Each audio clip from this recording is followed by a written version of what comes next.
Candide, ou l'optimisme, the optimist. Written by Voltaire. The nom de plume of François-Marie Arouet. Narrated by Michael Anthony Scott. Produced by ThoughtAudio. Chapter 1. How Candide was brought up in a magnificent castle, and how he was driven thence. In the country of Westphalia, in the castle of the most noble baron of Thunder-ten-Tronckh, lived a youth whom nature had endowed with a most sweet disposition. His face was the true index of his mind. He had a solid judgment, joined to the most unaffected simplicity, and hence, I presume, he had his name of Candide. The old servants of the house suspected him to have been the son of the baron's sister by a very good sort of a gentleman of the neighborhood, whom that young lady refused to marry because he could produce no more than 70 quarterlings in his arms, the rest of the genealogical tree belonging to the family having been lost through the injuries of time. The baron was one of the most powerful lords in Westphalia, for his castle had not only a gate, but even windows, and his great hall was hung with tapestry. He used to hunt with his mastiffs and spaniels instead of greyhounds. His grooms served him for huntsmen, and the parson of the parish officiated at his grand almoner. He was called my lord by all his people, and he never told a story but everyone laughed at it.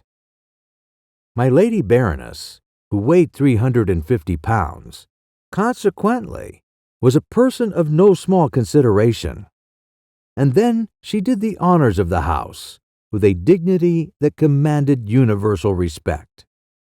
Her daughter was about 17 years of age, fresh-colored, comely, plump, and desirable.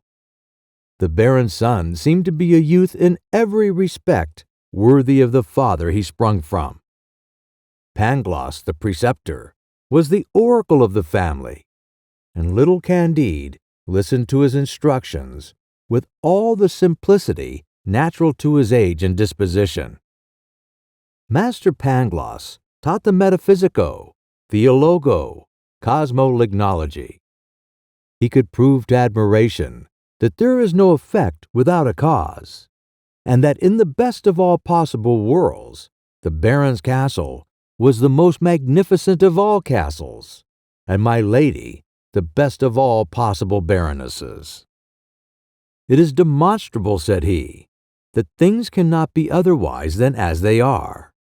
For as all things have been created for some end, they must necessarily be created for the best end. Observe, for instance, the nose is formed for spectacles. Therefore, we wear spectacles. The legs are visibly designed for stockings. Accordingly, we wear stockings. Stones were made to be hewn and to construct castles. Therefore, my lord has a magnificent castle, for the greatest baron in the province ought to be the best lodged. Swine were intended to be eaten. Therefore, we eat pork all the year round. And they who assert that everything is right do not express themselves correctly. They should say that everything is best. Candide listened attentively and believed implicitly, for he thought Miss Kunagande excessively handsome, though he never had the courage to tell her so. He concluded that next to the happiness of being Baron of Thunder-ten-Tronckh, the next was that of being Miss Kunagande, the next that of seeing her every day, and the last that of hearing the doctrine of Master Pangloss, the greatest philosopher of the whole province, and consequently of the whole world.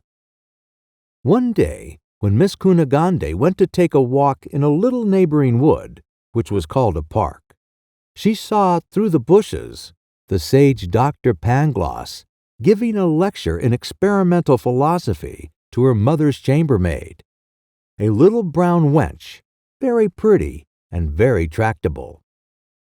As Miss Kunagande had a great disposition for the sciences, She observed with the utmost attention the experiments which were repeated before her eyes. She perfectly well understood the force of the doctor's reasoning upon causes and effects. She retired greatly flurried, quite pensive, and filled with the desire of knowledge, imagining that she might be a sufficing reason for young Candide, and he for her. On her way back, she happened to meet the young man. She blushed. He blushed also. She wished him a good morning in a flattering tone. He returned the salute, without knowing what he said. The next day, as they were rising from dinner, Kunagande and Candide slipped behind the screen. The miss dropped her handkerchief. The young man picked it up. She innocently took hold of his hand, and as he innocently kissed hers with a warmth, a sensibility, a grace, all very particular, their lips met, their eyes sparkled, their knees trembled, their hands strayed. The Baron chanced to come by. He beheld the cause and effect, and without hesitation saluted Candide with some notable kicks on the breech, and drove him out of doors.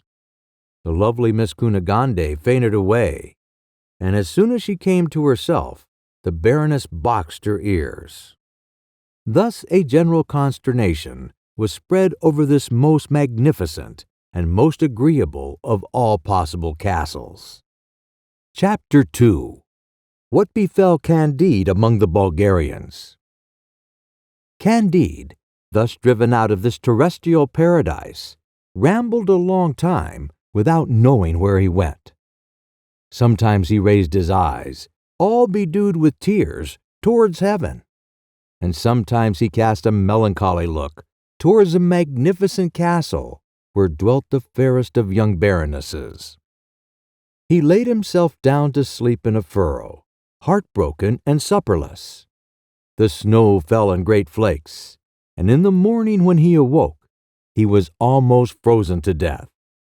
However, he made shift to crawl to the next town, which was called Waldberghof Trabke-Dickdorf, without a penny in his pocket, and half dead with hunger and fatigue. He took up his stand at the door of an inn. He had not been long there before two men dressed in blue fixed their eyes steadfastly upon him. "Faith, comrade," said one of them to the other, "yonder is a well-made young fellow, and of the right size." Upon which they made up to Candide, and with the greatest civility and politeness invited him to dine with them. "Gentlemen," replied Candide, with a most engaging modesty, "you do me much honor, but upon my word I have no money."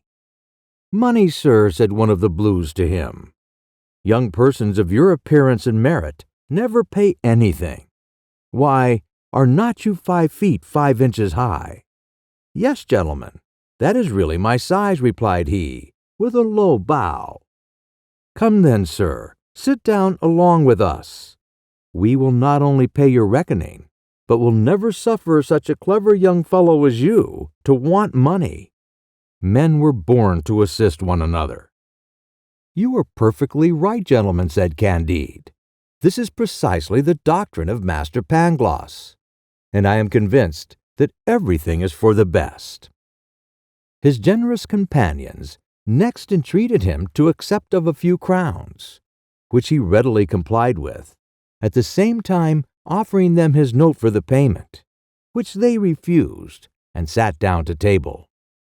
"Have you not a great affection for—" "Oh, yes, I have a great affection for the lovely Miss Kunagande." "Maybe so," replied one of the blues, "but that is not the question. We ask you whether you have not a great affection for the King of the Bulgarians." "For the King of the Bulgarians," said Candide. "Oh, Lord, not at all. Why, I never saw him in my life." "Is it possible? Oh, he is a most charming king. Come, we must drink to his health." "With all my heart, gentlemen," said Candide, and off he tossed his glass. "Bravo!" cried the blues. "You are now the support, the defender, the hero of the Bulgarians. Your fortune is made. You are in the high road to glory." So saying, they handcuffed him and carried him away to the regiment. There he was made to wheel about to the right, to the left, to draw his rammer, to return his rammer, to present, to fire, to march, and they gave him 30 blows with a cane. The next day he performed his exercise a little better, and they gave him but 20. The next following he came off with 10, and was looked upon as a young fellow of surprising genius by all his comrades. Candide was struck with amazement, and could not for the soul of him conceive how he came to be a hero. One fine spring morning he took it into his head to take a walk, and he marched straight forward, conceiving it to be a privilege of the human species, as well as of the brute creation, to make use of their legs how and when they pleased. He had not gone above 2 leagues when he was overtaken by 4 other heroes, 6 feet high, who bound him neck and heels and carried him to a dungeon. A court-martial sat upon him, and he was asked which he liked better, to run the gauntlet 36 times through the whole regiment, or to have his brains blown out with a dozen musket balls. In vain did he remonstrate to them that the human will is free, and that he chose neither. They obliged him to make a choice, and he determined, in virtue of that divine gift called free will, to run the gauntlet 36 times. He had gone through his discipline twice, and the regiment being composed of 2,000 men, they composed for him exactly 4,000 strokes, which laid bare all his muscles and nerves from the nape of his neck to his stern. As they were preparing to make him set out the 3rd time, our young hero, unable to support it any longer, begged as a favor that they would be so obliging as to shoot him through the head. The favor being granted, a bandage was tied over his eyes, and he was made to kneel down.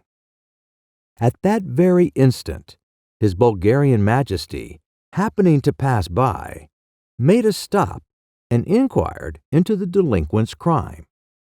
And being a prince of great penetration, he found, from what he heard of Candide, that he was a young metaphysician, entirely ignorant of the world. And therefore, out of his great clemency, he condescended to pardon him, for which his name will be celebrated in every journal and in every age. A skillful surgeon made a cure of the flagellated Candide in 3 weeks by means of emollient unguents prescribed by Dioscorides. His sores were now skimmed over, and he was able to march, when the king of the Bulgarians gave battle to the king of the Ibaras. Chapter 3. How Candide escaped from the Bulgarians, and what befell him afterward. Never was anything so gallant, so well accoutred, so brilliant, and so finely disposed as the 2 armies. The trumpets, fifes, hautboys, drums, and cannon made such harmony as was never heard in hell itself. The entertainment began by a discharge of cannon, which in the twinkling of an eye laid flat about 6,000 men on each side. The musket bullets swept away, out of the best of all possible worlds, 9 or 10,000 scoundrels that infested its surface. The bayonet was next, the sufficient reason of the deaths of several thousands. The whole might amount to 30,000 souls. Candide trembled like a philosopher, and concealed himself as well as he could during this heroic butchery. At length, while the 2 kings were causing Te Deums to be sung in their camps, Candide took a resolution to go and reason somewhere else upon causes and effects. After passing over heaps of dead or dying men, the first place he came to was a neighboring village in the Iberian territories, which had been burned to the ground by the Bulgarians, agreeable to the laws of war. Here lay a number of old men covered with wounds, who beheld their wives dying with their throats cut, and hugging their children to their breasts, all stained with blood. There several young virgins, whose bodies had been ripped open, after they had satisfied the natural necessities of the Bulgarian heroes, breathed their last, while others, half burned in the flames, begged to be dispatched out of the world. The ground about them was covered with the brains, arms, and legs of dead men. Candide made all the haste he could to another village, which belonged to the Bulgarians, and there he found the heroic Abaris had enacted the same tragedy. Thence continuing to walk over palpitating limbs, or through ruined buildings, at length he arrived beyond the theatre of war, with a little provision in his budget, and Miss Kunagande's image in his heart.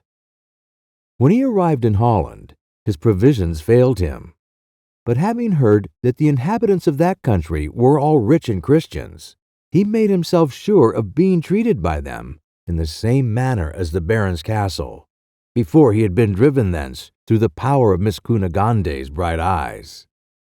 He asked charity of several grave-looking people, who one and all answered him that if he continued to follow this trade, they would have him sent to the house of correction, where he should be taught to get his bread. He next addressed himself to a person who had just come from haranguing a numerous assembly for a whole hour on the subject of charity.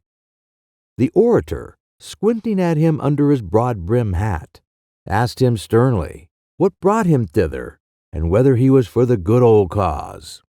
"Sir," said Candide in a submissive manner, "I conceive there can be no effect without a cause.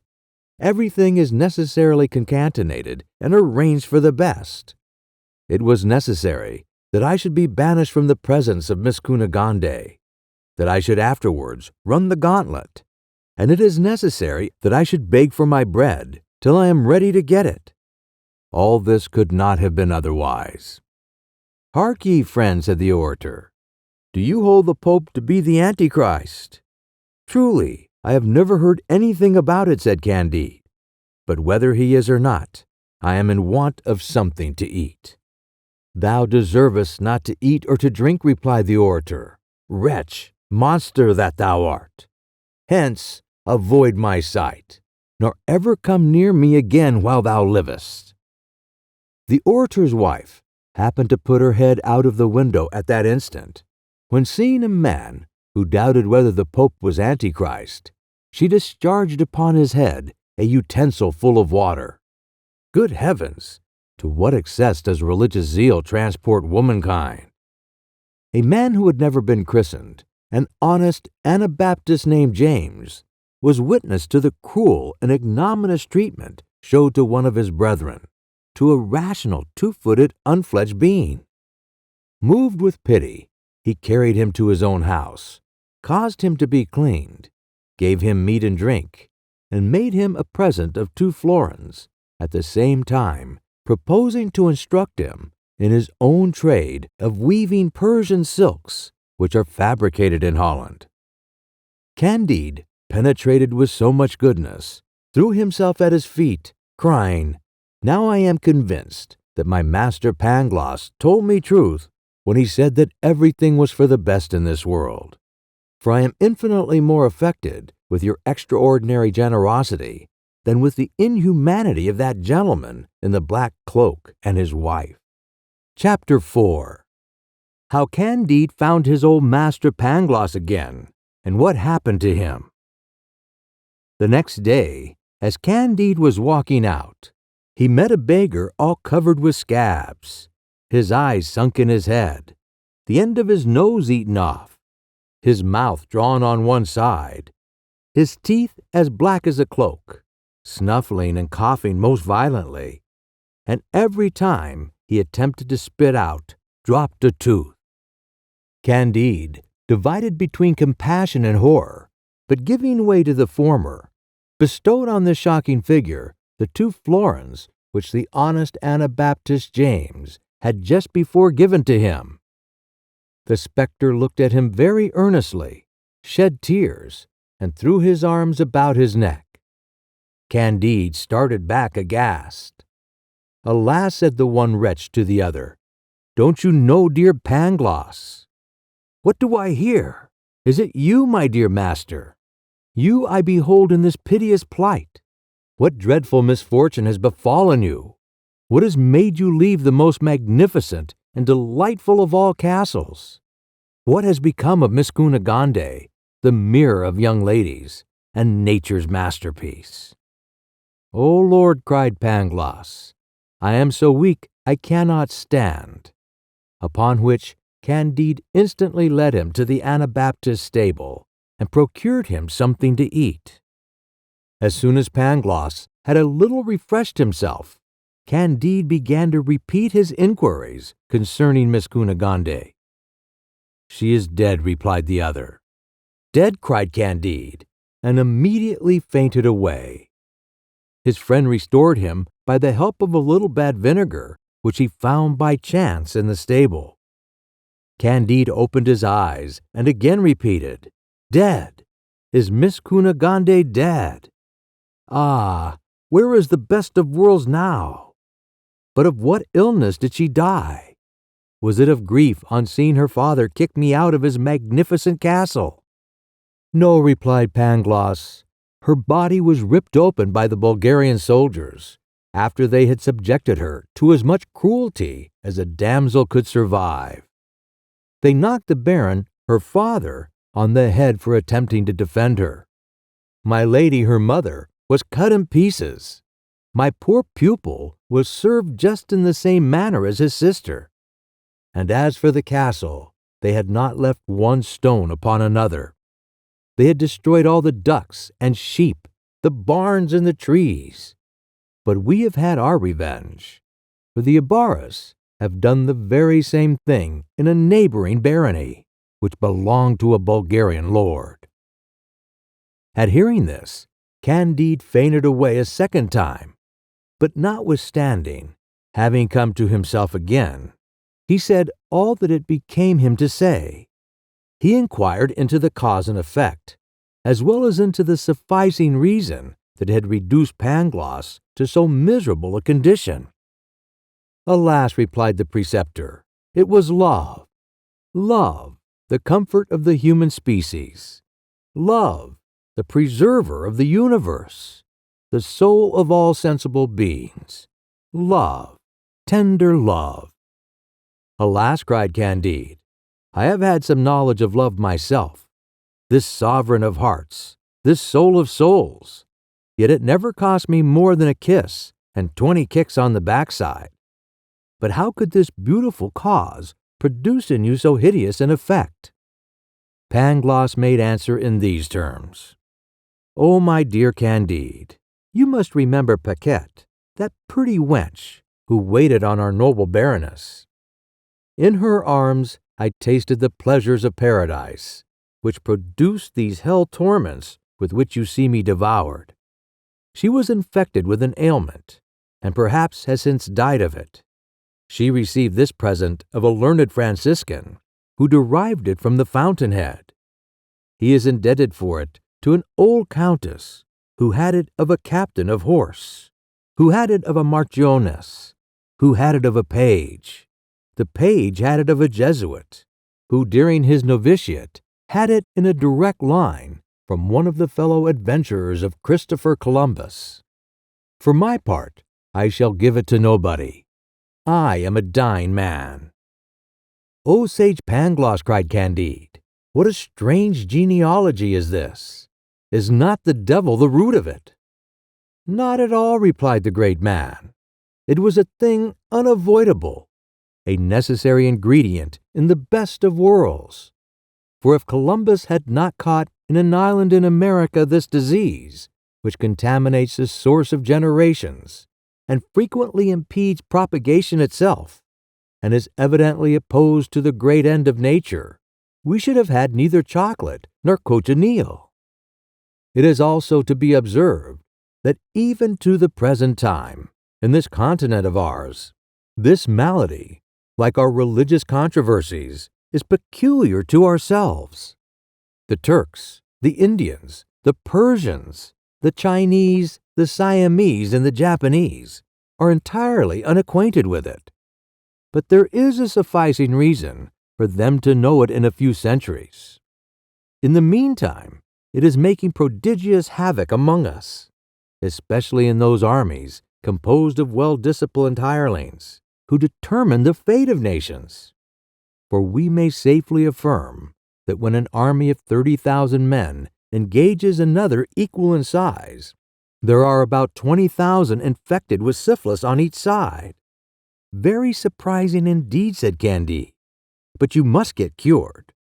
Lord help me, how can I, said Pangloss. My dear friend, I have not a penny in the world, and you know one cannot be bled or have an enema without money. This last speech had its effect on Candide. He flew to the charitable Anabaptist James. He flung himself at his feet and gave him so striking a picture of the miserable condition of his friend that the good man, without any further hesitation, agreed to take Dr. Pangloss into his house and to pay for his cure. The cure was effected with only the loss of one eye and an ear, and as he wrote a good hand and understood accounts tolerably well, the Anabaptist made him his bookkeeper.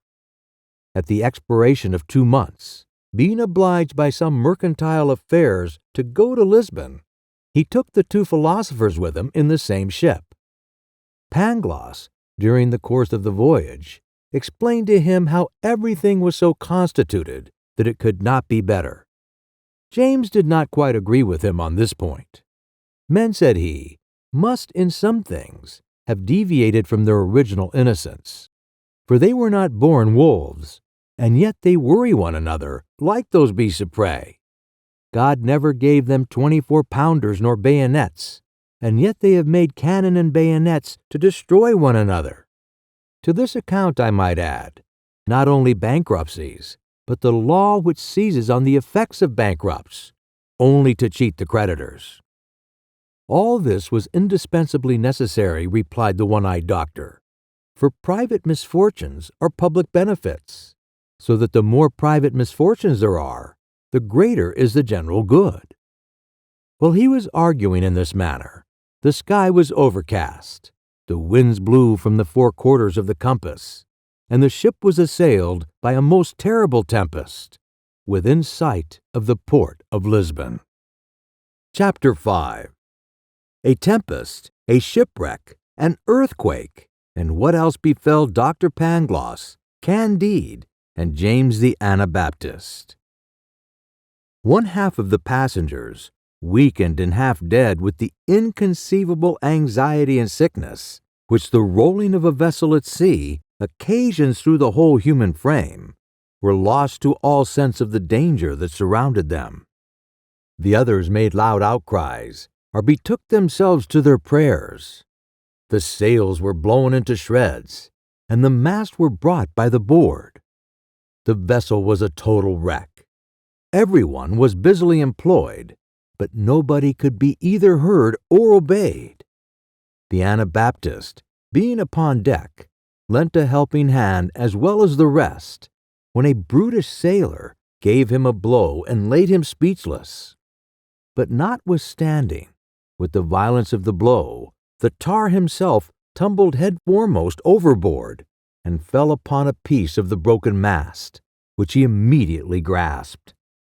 Honest James, forgetting the injury he had so lately received from him, flew to his assistance, and with great difficulty hauled him in again, but notwithstanding in the attempt, was by a sudden jerk of the ship thrown overboard himself, in sight of the very fellow whom he had risked his life to save, and who took not the least notice of him in this distress.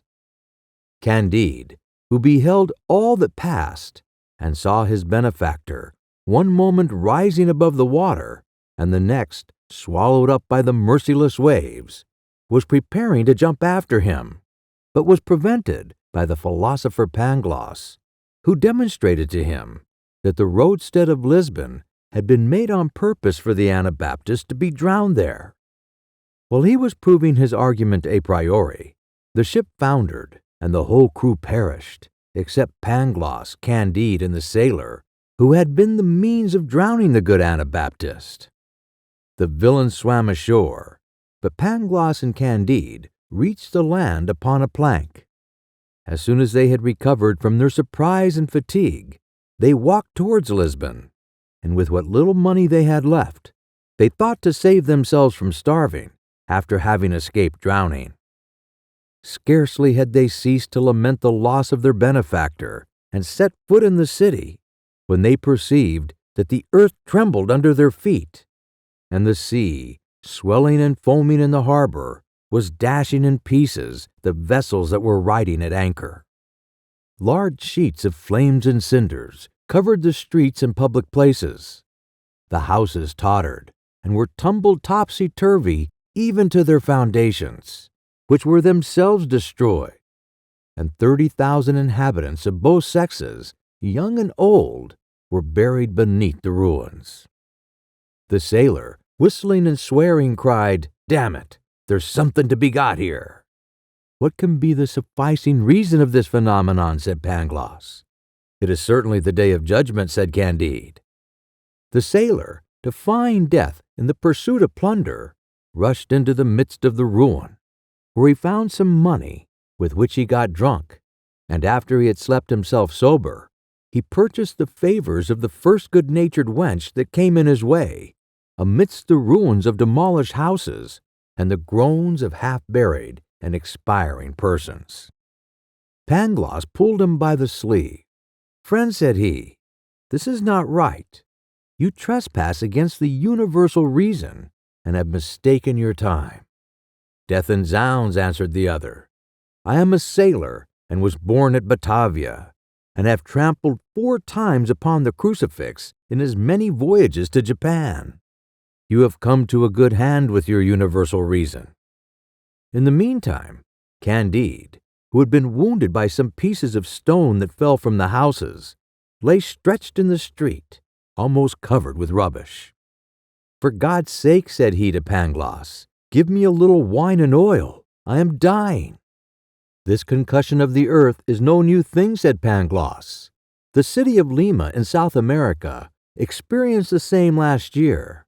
The same cause, the same effects. There is certainly a train of sulfur all the way underground from Lima to Lisbon." "Nothing is more probable," said Candide. "But for the love of God, a little oil and wine." "Probable," replied the philosopher. "I maintain that the thing is demonstrable." Candide fainted away, and Pangloss fetched him some water from a neighboring spring. The next day, in searching among the ruins, they found some edibles with which they repaired their exhausted strength. After this, they assisted the inhabitants in relieving the distress and wounded. Some, whom they had humanely assisted, gave them as good a dinner as could be expected under such terrible circumstances. The repast indeed was mournful, and the company moistened their bread with their tears. But Pangloss endeavored to comfort them under this affliction by affirming that things could not be otherwise that they were. "For," said he, "all this is for the very best end. For if there is a volcano at Lisbon, it could be in no other spot. And it is impossible but things should be as they are, for everything is for the best." By the side of the preceptor sat a little man dressed in black, who was one of the families of the Inquisition. This person, taking him up with great complacence, said, "Probably, my good sir, you do not believe in original sin, for if everything is best, there could have been no such thing as the fall or punishment of man."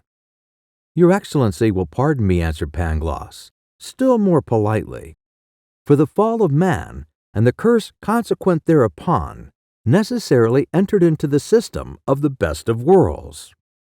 "That is as much as to say, sir," rejoined the familiar, "you do not believe in free will." "Your Excellency will be so good as to excuse me," said Pangloss. "Free will is consistent with absolute necessity. For it was necessary we should be free, for in that will—" Pangloss was in the midst of his proposition when the familiar beckoned to his attendant to help him to a glass of port wine. Chapter 6. How the Portuguese made a superb auto de fe to prevent any future earthquakes, and how Candide underwent public flagellation.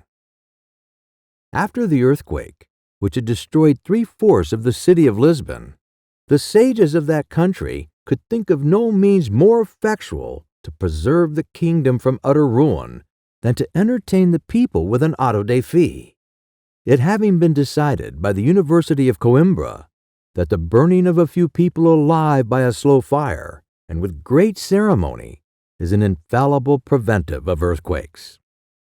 In consequence thereof, they had seized on a Biscayan for marrying his godmother, and on 2 Portuguese for taking out the bacon of a larded pullet they were eating. After dinner, they came and secured Dr. Pangloss and his pupil Candide, the one for speaking his mind, and the other for seeming to approve what he had said. They were conducted to separate apartments, extremely cool, where they were never incommoded with the sun. 8 days afterwards, they were each dressed in a San Benito, and their heads were adorned with paper mitres. The mitre and San Benito worn by Candide were painted with flames reversed and with devils that had neither tails nor claws. But Dr. Pangloss's devils had both tails and claws, and his flames were upright. In these habits they marched in procession and heard a very pathetic sermon, which was followed by an anthem, accompanied by bagpipes. Candide was flogged to some tune while the anthem was being sung. The Biscayan and the 2 men, who would not eat bacon, were burned, and Pangloss was hanged, which is not a common custom at these solemnities. The same day there was another earthquake, which made most dreadful havoc. Candide, amazed, terrified, confounded, astonished, all bloody, and trembling from head to foot, said to himself, "If this is the best of all possible worlds, what are the others?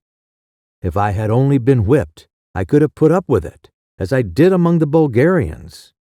But notwithstanding, O my dear Pangloss, my beloved master, thou greatest of philosophers, that I should ever live to see you hanged, without knowing for what. O my dear Anabaptist, thou best of men, that it should be thy fate to be drowned in the very harbor. O Miss Kunagande, you mirror of young ladies, that it should be your fate to have your body ripped open." He was making the best of his way from the place where he had been preached to, whipped, absolved, and blessed, when he was accosted by an old woman, who said to him, "Take courage, child, and follow me." Chapter 7. How the old woman took care of Candide, and how he found the object of his love. Candide followed the old woman, though without taking courage, to a decayed house, where she gave him a pot of pomatum to anoint his sores, and showed him a very neat bed, with a suit of clothes hanging by it, and set victuals and drink before him. "There," said she, "eat, drink, and sleep, and may Our Lady of Atocha, and the great Saint Anthony of Padua, and the illustrious Saint James of Compostela take you under their protection. I shall be back tomorrow." Candide, struck with amazement at what he had seen, at what he had suffered, and still more with the charity of the old woman, would have shown his acknowledgment by kissing her hand. "It is not my hand you ought to kiss," said the old woman.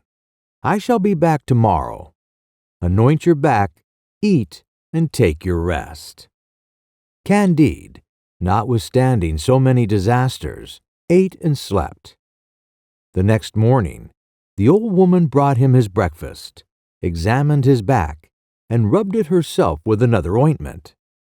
She returned at the proper time and brought him his dinner, and at night she visited him again with his supper. The next day she observed the same ceremonies. "Who are you?" said Candide to her. "Who has inspired you with so much goodness? What return can I make you for this charitable assistance?" The good old beldam kept a profound silence. In the evening she returned, but without his supper. "Come along with me," said she, "but do not speak a word." She took him by the arm and walked with him about a quarter of a mile into the country, till they came to a lonely house surrounded with moats and gardens. The old conductress knocked at a little door, which was immediately opened, and she showed him up a pair of back stairs into a small but richly furnished apartment. There she made him sit down on a brocaded sofa, shut the door upon him, and left him. Candide thought himself in a trance. He looked upon his whole life hereafter as a frightful dream, and the present moment as a very agreeable one. The old woman soon returned, supporting with great difficulty a young lady who appeared scarce able to stand. She was of a majestic mien and stature.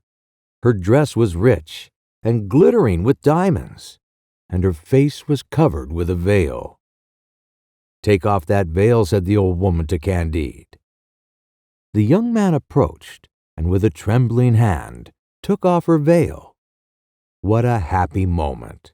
What a surprise! He thought he beheld Miss Kunagande. He did behold her. It was she herself. His strength failed him. He could not utter a word. He fell at her feet. Kunagande fainted upon the sofa. The old woman bedewed them with spirits. They recovered. They began to speak. At first, they could express themselves only in broken accents. Their questions and answers were alternately interrupted with sighs, tears, and exclamations. The old woman desired them to make less noise, and after this prudent admonition, left them together. "Good heavens!" cried Candide. "Is it you? Is it Miss Kunagande I behold, and alive? Do I find you again in Portugal? Then you have not been ravished. They did not rip open your body, as the philosopher Pangloss informed me." "Indeed, but they did," replied Miss Kunagande. "But these two accidents do not always prove mortal." "But were your father and mother killed?" "Alas," answered she, "it is but too true," and she wept. "And your brother?" "And my brother also." "And how came you into Portugal? How did you know of my being here? And by what strange adventure did you contrive to have me brought into this house? And how—" "I will tell you all," replied the lady. "But first you must acquaint me with all that has befallen you since the innocent kiss you gave me, and the rude kicking you received in consequence of it." Candide, with the greatest submission, prepared to obey the commands of his fair mistress, and though he was still filled with amazement, though his voice was low and tremulous, though his back pained him, yet he gave her a most ingenuous account of everything that had befallen him since the moment of their separation. Kunagande, with her eyes uplifted to heaven, shed tears when he related the death of the good Anabaptist James, and of Pangloss, after which she thus related her adventures to Candide, who lost not one syllable she uttered, and seemed to devour her with his eyes all the time she was speaking. Chapter 8. Kunagande's Story. I was in bed and fast asleep when it pleased heaven to send the Bulgarians to our delightful castle of Thunder Ten Tronckh, where they murdered my father and brother and cut my mother in pieces. A tall Bulgarian soldier, 6 feet high, perceiving that I had fainted away at this sight, attempted to ravish me. The operation brought me to my senses. I cried, I struggled, I bit, I scratched. I would have torn the tall Bulgarian's eyes out, not knowing that what had happened at my father's castle was a customary thing. The brutal soldier, enraged at my resistance, gave me a wound in my left leg with his hanger, the mark of which I still carry. "Methinks I long to see it," said Candide, with all imaginable simplicity. "You shall," said Kunagande, "but let me proceed." "Pray do," replied Candide. She continued, a Bulgarian captain came in and saw me weltering in my blood, and the soldier still busy as if no one had been present. The officer, enraged at the fellow's want of respect to him, killed him with one stroke of his saber as he lay upon me. The captain took care of me, had me cured, and carried me as a prisoner of war to his quarters. I washed what little linen he possessed and cooked his victuals. He was very fond of me, that was certain. Neither can I deny that he was well made, had a soft white skin, but he was very stupid and knew nothing of philosophy. It might plainly be perceived that he had not been educated under Dr. Pangloss. In 3 months, having gambled away all his money, and having grown tired of me, he sold me to a Jew named Don Issachar, who traded in Holland and Portugal and was passionately fond of women. This Jew showed me great kindness in hopes of gaining my favors, but he never could prevail on me to yield. A modest woman may be once ravaged, but her virtue is greatly strengthened thereby. In order to make sure of me, he brought me to this country house you see now. I had before this believed that nothing could equal the beauty of the castle of Thunder Ten Tronckh, but I found I was mistaken. The Grand Inquisitor saw me one day at Mass, ogled me all the time of the service, and when it was over, sent to let me know he wanted to speak with me about some private business. I was conducted to his palace, where I told him all my story. He represented to me how much it was beneath a person of my birth to belong to a circumcised Israelite. He caused a proposal to be made to Don Issachar that he should resign me to his lordship. Don Issachar, being the court banker and a man of credit, was not easy to be prevailed upon. His lordship threatened him with an auto de fe. In short, my Jew was frightened into a compromise, and it was agreed between them that the house and myself should belong to both in common, that the Jew should have Monday, Wednesday, and the Sabbath to himself, and the Inquisitor the other 4 days of the week. This agreement has subsisted almost 6 months, but not without several contests, whether the space from Saturday night to Sunday morning belonged to the old or the new law. For my part, I have hitherto withstood them both, and truly I believe this is the very reason why they are both so fond of me. At length, to turn aside the scourge of earthquakes, and to intimidate Don Issachar, my Lord Inquisitor was pleased to celebrate an auto de fe. He did me the honor to invite me to the ceremony. I had a very good seat, and refreshments of all kinds were offered the ladies between Mass and the execution. I was dreadfully shocked at the burning of the 2 Jews, and the honest Biscayan who married his godmother.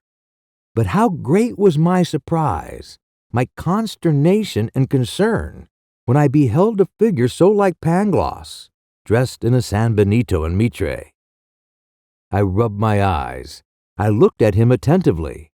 I saw him hanged, and I fainted away. Scarce had I recovered my senses when I saw you stripped of clothing. This was the height of horror, grief, and despair. I must confess to you, for a truth, that your skin is whiter and more blooming than that of the Bulgarian captain. This spectacle worked me up to a pitch of distraction. I screamed out, and would have said, "Hold, barbarians!" but my voice failed me, and indeed my cries would have signified nothing. After you had been severely whipped, I said to myself, how is it possible that the lovely Candide and the sage Pangloss should be at Lisbon, the one to receive 100 lashes, and the other to be hanged by order of my Lord Inquisitor, of whom I am so great a favorite? Pangloss deceived me most cruelly in saying that everything is for the best. Thus agitated and perplexed, now distracted and lost, now half dead with grief, I revolved in my mind the murder of my father, mother, and brother, committed before my eyes. the insolence of the rascally Bulgarian soldier, the wound he gave me in the groin, my servitude, my being a cook wench to my Bulgarian captain, my subjection to the hateful Jew, and my cruel inquisitor, the hanging of Dr. Pangloss, the miserere sung while you were being whipped, and particularly the kiss I gave you behind the screen, the last day I ever beheld you. I return thanks to God for having brought you to the place where I was after so many trials. I charge the old woman who attends me to bring you hither as soon as was convenient. She has punctually executed my orders, and I now enjoy the inexpressible satisfaction of seeing you, hearing you, and speaking to you. But you must certainly be half dead with hunger. I myself have a great inclination to eat, and so let us sit down to supper."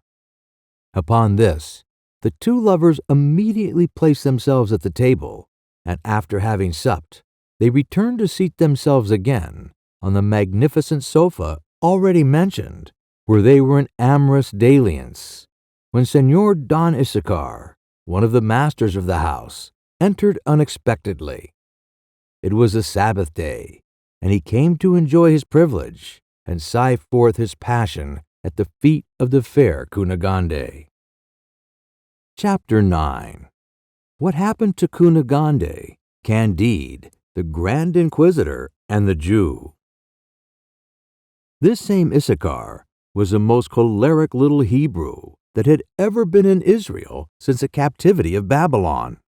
"What," said he, "you Galilean slut? The Inquisitor was not enough for you, but this rascal must come in for a share with me." In uttering these words, he drew out a long poniard, which he always carried about him, and never dreaming that his adversary had any arms, he attacked him most furiously. But our honest Westphalian had received from the old woman a handsome sword with the suit of clothes. Candide drew his rapier, and though he was very gentle and sweet-tempered, he laid the Israelite dead on the floor at the fair Kunagande's feet. "Holy Virgin," cried she, "what will become of us? A man killed in my apartment. If the peace officers come, we are undone." "Had not Pangloss been hanged," replied Candide, "he would have given us most excellent advice in this emergency, for he was a profound philosopher. But since he is not here, let us consult the old woman." She was very sensible, and was beginning to give her advice, when another door opened on a sudden. It was now 1 o'clock in the morning, and of course the beginning of Sunday, which by agreement fell to the lot of my Lord Inquisitor. Entering, he discovered the flagellated Candide, with his sword drawn in his hands, a dead body stretched on the floor, Kunagande frightened out of her wits, and the old woman giving advice. At that very moment, a sudden thought came into Candide's head. "If this holy man," thought he, "should call assistance, I shall most undoubtedly be consigned to the flames, and Miss Kunagande may perhaps meet with no better treatment. Besides, he was the cause of my being so cruelly whipped. He is my rival, and as I have now begun to dip my hands in blood, I will kill away, for there is no time to hesitate." The whole train of reasoning was clear and instantaneous, so that, without giving time to the Inquisitor to recover from his surprise, he ran him through the body and laid him by the side of the Jew. "Here's another fine piece of work," cried Kunagande. "Now there can be no mercy for us. We are excommunicated. Our last hour is come. But how could you, who are so mild a temper, dispatch a Jew and an Inquisitor in 2 minutes' time?" "Beautiful maiden," answered Candide, "when a man is in love, is jealous, and has been flogged by the Inquisition, he becomes lost to all reflection." The old woman then put in her word. "There are 3 Andalusian horses in the stable, with as many bridles and saddles. Let the brave Candide get them ready. Madame has a parcel of Moldoras and jewels. Let us mount immediately, though I have lost one buttocks. Let us set out for Cadiz. It is the finest weather in the world, and there is great pleasure in traveling in the cool of the night." Candide, without any further hesitation, saddled the 3 horses, and Miss Kunagande, the old woman, and he set out and traveled 30 miles without once halting. While they were making the best of their way, the Holy Brotherhood entered the house. My lord the Inquisitor was interred in a magnificent manner, and Master Issachar's body was thrown upon a dunghill. Candide, Kunagande, and the old woman had by this time reached the little town of Avicena, in the midst of the mountains of Sierra Morena, and were engaged in the following conversation in an inn where they had taken up their quarters. Chapter 10. In what distress Candide, Kunagande, and the old woman arrive at Cadiz, and of their embarkation. "Who could it be that has robbed me of my moradoras and jewels?" exclaimed Miss Kunagande, all bathed in tears. "How shall we live? What shall we do? Where shall I find inquisitors and Jews who can give me more?" "Alas," said the old woman, "I have a shrewd suspicion of a reverend Franciscan father who lay last night in the same inn with us at Badajoz. God forbid I should condemn anyone wrongfully, but he came into our room twice, and he set off in the morning long before us." "Alas," said Candide, "Pangloss has often demonstrated to me that the goods of this world are common to all men, and that everyone has an equal right to the enjoyment of them. But notwithstanding, according to these principles, the Franciscan ought to have left us enough to carry us to the end of our journey. Have you nothing at all left, my dear Miss Kunagande?" "Not a maravedi," replied she. "What is to be done then?" said Candide. "Sell one of the horses," replied the old woman. "I will get up behind Miss Kunagande, though I have only 1 buttocks to ride on, and we shall reach Cadiz." In the same inn there was a Benedictine friar who bought the horse very cheap. Candide, Kunagande, and the old woman, after passing through Lucena, Chelles, and Lextrica, arrived at length at Cadiz. A fleet was then getting ready, and troops were assembling in order to induce the Reverend Fathers, Jesuits of Paraguay, who were accused of having excited one of the Indian tribes in the neighborhood of the town of the Holy Sacrament, to revolt against the kings of Spain and Portugal. Candide, having been in the Bulgarian service, performed the military exercise of that nation before the general of this little army with so intrepid an air and with such agility and expedition that he received the command of a company of foot. Being now made a captain, he embarked with Miss Kunagande, the old woman, 2 valets, and 2 Andalusian horses, which had belonged to the Grand Inquisitor of Portugal. During their voyage, they amused themselves with many profound reasonings on poor Pangloss's philosophy.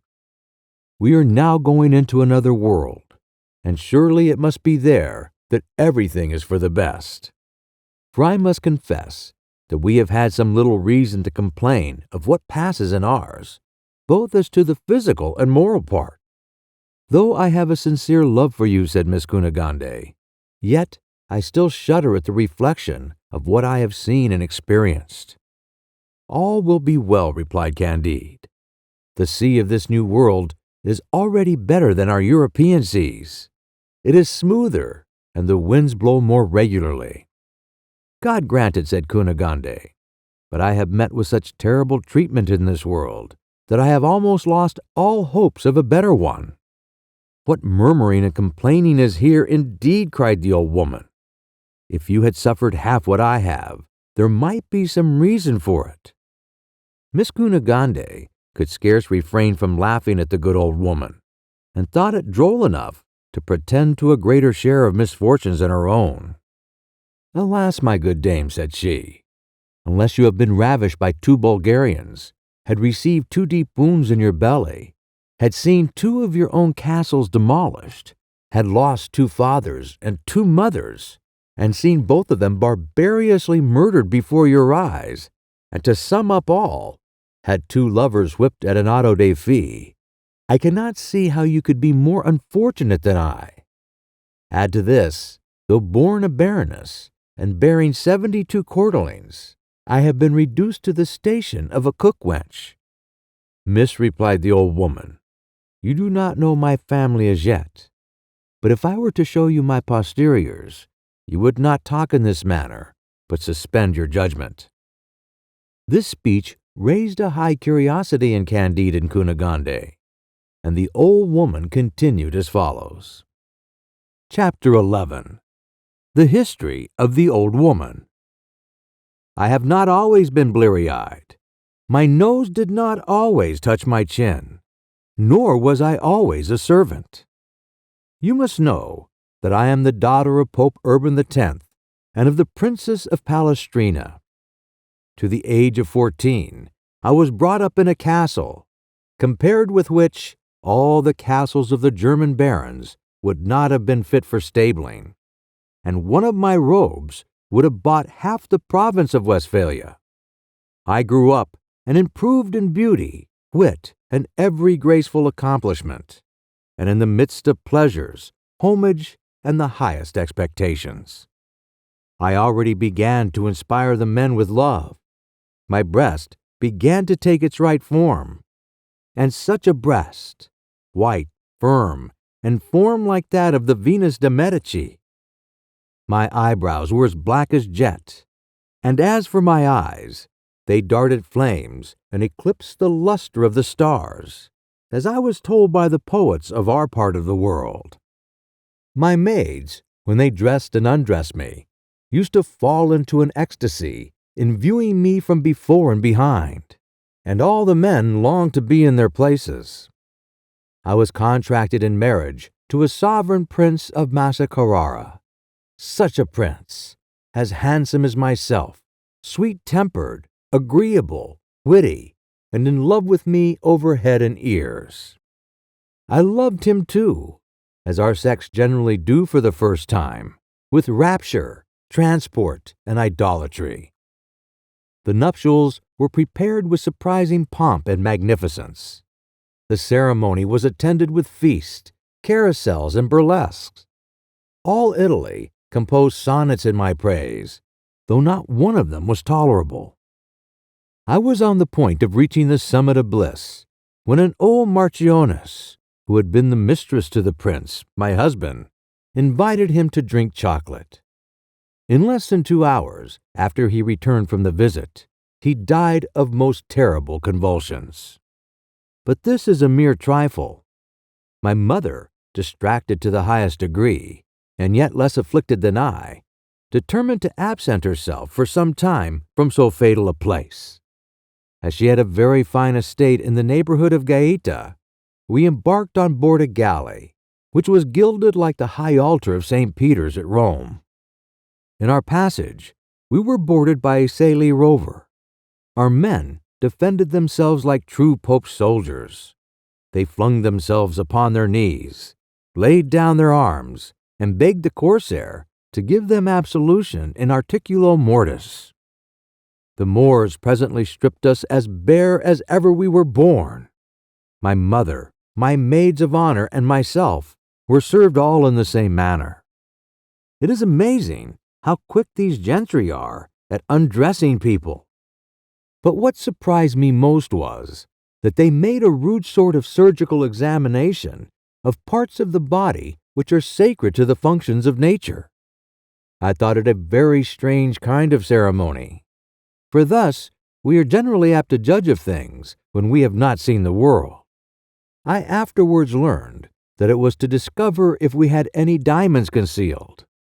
This practice had been established since time immemorial among those civilized nations that scour the seas.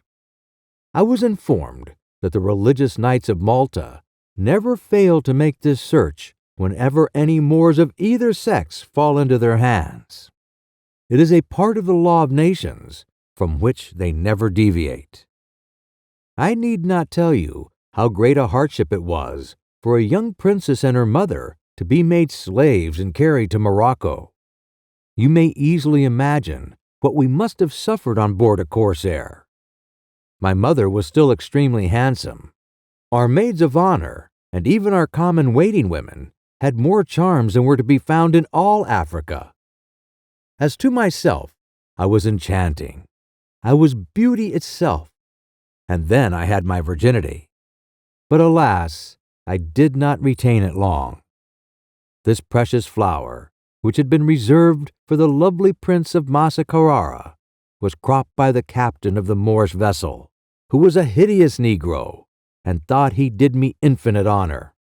Indeed, both the Princess of Palestrina and myself must have had very strong constitutions to undergo all the hardships and violences we suffered before our arrival at Morocco. But I will not detain you any longer with such common things. They are hardly worth mentioning. Upon our arrival at Morocco, we found that kingdom deluged with blood. 50 sons of the Emperor Muley Ishmael were each at the head of a party. This produced 50 civil wars of blacks against blacks, of tawnies against tawnies, and of mulattoes against mulattoes. In short, the whole empire was one continued scene of carnage. No sooner were we landed than a party of blacks, of a contrary faction to that of my captain, came to rob him of his booty. Next to the money and jewels, we were the most valuable things he had. I witnessed on this occasion such a battle as you never beheld in your cold European climates. The northern nations have not that fermentation in their blood, nor that raging lust for women that is so common in Africa. The natives of Europe seem to have their veins filled with milk only, but fire and vitriol circulate in those of the inhabitants of Mount Atlas and the neighboring provinces. They fought with the fury of the lions, tigers, and serpents of their country to decide who should have us. A Moor seized my mother by the right arm, while my captain's lieutenant held her by the left. Another Moor laid hold of her by the right leg, and one of our corsairs held her by the other. In this manner, almost all of our women were dragged by 4 soldiers. My captain kept me concealed behind him, and with his drawn scimitar cut down everyone who opposed him. At length, I saw all our Italian women and my mother mangled and torn in pieces by the monsters who contended for them. The captives, my companions, the Moors who took us, the soldiers, the sailors, the blacks, the whites, the mulattoes, and lastly my captain himself were all slain, and I remained alone, expiring upon a heap of dead bodies. Similar barbarous scenes were transacted every day over the whole country, which is of 300 leagues in extent, and yet they never missed the 5 stated times of prayer enjoined by their prophet Muhammad. I disengaged myself with great difficulty from such a heap of corpses, and made a shift to crawl to a large orange tree that stood on the bank of a neighboring rivulet, where I fell down exhausted with fatigue and overwhelmed with horror, despair, and hunger. My senses being overpowered, I fell asleep, or rather seemed to be in a trance. Thus I lay in a state of weakness and insensibility between life and death, when I felt myself pressed by something that moved up and down upon my body. This brought me to myself. I opened my eyes and saw a pretty fair-faced man who sighed and muttered these words between his teeth: "Oce si augura de essere senza coglioni." Chapter 12. The Adventures of the Old Woman continued. Astonished and delighted to hear my native language, and no less surprised at the young man's words, I told him that there were far greater misfortunes in the world than what he complained of, and to convince him of it, I gave him a short history of the horrible disasters that had befallen me, and as soon as I had finished, fell into a swoon again. He carried me in his arms to a neighboring cottage, where he had me put to bed, procured me something to eat, waited on me with the greatest attention, comforted me, caressed me, told me that he had never seen anything so perfectly beautiful as myself, and that he had never so much regretted the loss of what no one could restore to him. I was born at Naples, said he, where they make eunuchs of thousands of children every year. Some die of the operation, some acquire voices far beyond the most tuneful of your ladies, and others are sent to govern states and empires. I underwent this operation very successfully, and was one of the singers in the Princess of Palestrina's chapel. How, cried I, in my mother's chapel? The Princess of Palestrina, your mother, cried he, bursting into a flood of tears. Is it possible you should be the beautiful young princess whom I had the care of bringing up till she was 6 years old, and who at that tender age promised to be as fair as I now behold you? I am the same, I replied. My mother lies about 100 yards from here, cut in pieces and buried under a heap of dead bodies. I then related to him all that had befallen me, and he in return acquainted me with all his adventures, and how he had been sent to the court of the King of Morocco by a Christian prince to conclude a treaty with that monarch, in consequence of which he was to be furnished with military stores and ships to destroy the commerce of other Christian governments. I have executed my commission, said the eunuch. I am going to take ship at Ceuta, and I'll take you along with me to Italy. Maice si augura de essere senza coglioni. I thanked him with tears of joy, but notwithstanding, instead of taking me with him to Italy, he carried me to Algiers and sold me to the Dey of that province. I had not been long a slave when the plague, which had made the tour of Africa, Asia, and Europe, broke out at Algiers with redoubled fury. You have seen an earthquake, but tell me, miss, have you ever had the plague? Never, answered the young baroness. If you have never had it, continued the old woman, you would own an earthquake was a trifle to it. It was very common in Africa. I was seized with it. Figure to yourself the distressed condition of the daughter of a pope, only 15 years old, who in less than 3 months had felt the miseries of poverty and slavery, had been debauched almost every day, had beheld her mother cut into 4 quarters, had experienced the scourges of famine and war, and was now dying of the plague at Algiers. I did not, however, die of it, but my eunuch and the Dey, and almost the whole seraglio of Algiers, were swept off. As soon as the first fury of this dreadful pestilence was over, a sale was made of the Dey's slaves. I was purchased by a merchant who carried me to Tunis. This man sold me to another merchant, who sold me again to another at Tripoli. From Tripoli, I was sold to Alexandria, from Alexandria to Smyrna, and from Smyrna to Constantinople. After many changes, I at length became the property of the Aga of the Janissaries, who, soon after I came into his possession, was ordered away to the defense of Azov, then besieged by the Russians. The Aga, being very fond of women, took his whole seraglio with him, and lodged us in a small fort, with 2 black units and 20 soldiers for our guard. Our army made a great slaughter among the Russians, but they soon returned us the compliment. Azov was taken by storm, and the enemy spared neither age, sex, nor condition, but put all to the sword, and laid the city in ashes. Our little fort alone held out. They resolved to reduce us by famine. The 20 Janissaries, who were left to defend it, had bound themselves by an oath never to surrender the place. Being reduced to the extremity of famine, they found themselves obliged to kill our 2 eunuchs and eat them rather than violate their oath.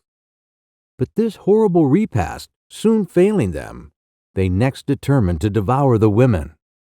We had a very pious and humane man who gave them a most excellent sermon on this occasion, exhorting them not to kill us all at once. Cut off only one of the buttocks of each of those ladies, said he, and you will fare extremely well. If you are under the necessity of having recourse to the same expedient again, you will find the like supply a few days hence. Heaven will approve of so charitable an action and work your deliverance. By the force of this eloquence, he easily persuaded them, and all of us underwent the operation. The man applied the same balsam as they do to children under circumcision. We were all ready to give up the ghost. The Janissaries had scarcely time to finish the repast with which we had supplied them, when the Russians attacked the place by means of flat-bottomed boats, and not a single Janissary escaped. The Russians paid no regard to the condition we were in, but there are French surgeons in all parts of the world, and one of them took us under his care and cured us. I shall never forget, while I live, that as soon as my wounds were perfectly healed, he made me certain proposals. In general, he desired us all to be of a good cheer, assuring us that the like had happened in my sieges, and that it was perfectly agreeable to the laws of war. As soon as my companions were in a condition to walk, they were sent to Moscow. As for me, I fell to the lot of a boyard, who put me to work in his garden, and gave me 20 lashes a day. But this nobleman, having about 2 years afterwards been broken alive upon the wheel, with about 30 others, for some court intrigues, I took advantage of the event and made my escape. I traveled over a great part of Russia. I was a long time an innkeeper's servant at Riga, then at Rostock, Wismar, Leipzig, Kassel, Utrecht, Leyden, The Hague, and Rotterdam. I have grown old in misery and disgrace, living with only one buttocks, and having in perpetual remembrance that I am a pope's daughter. I have been 100 times upon the point of killing myself, but still I was fond of life. This ridiculous weakness is, perhaps, one of the dangerous principles implanted in our nature.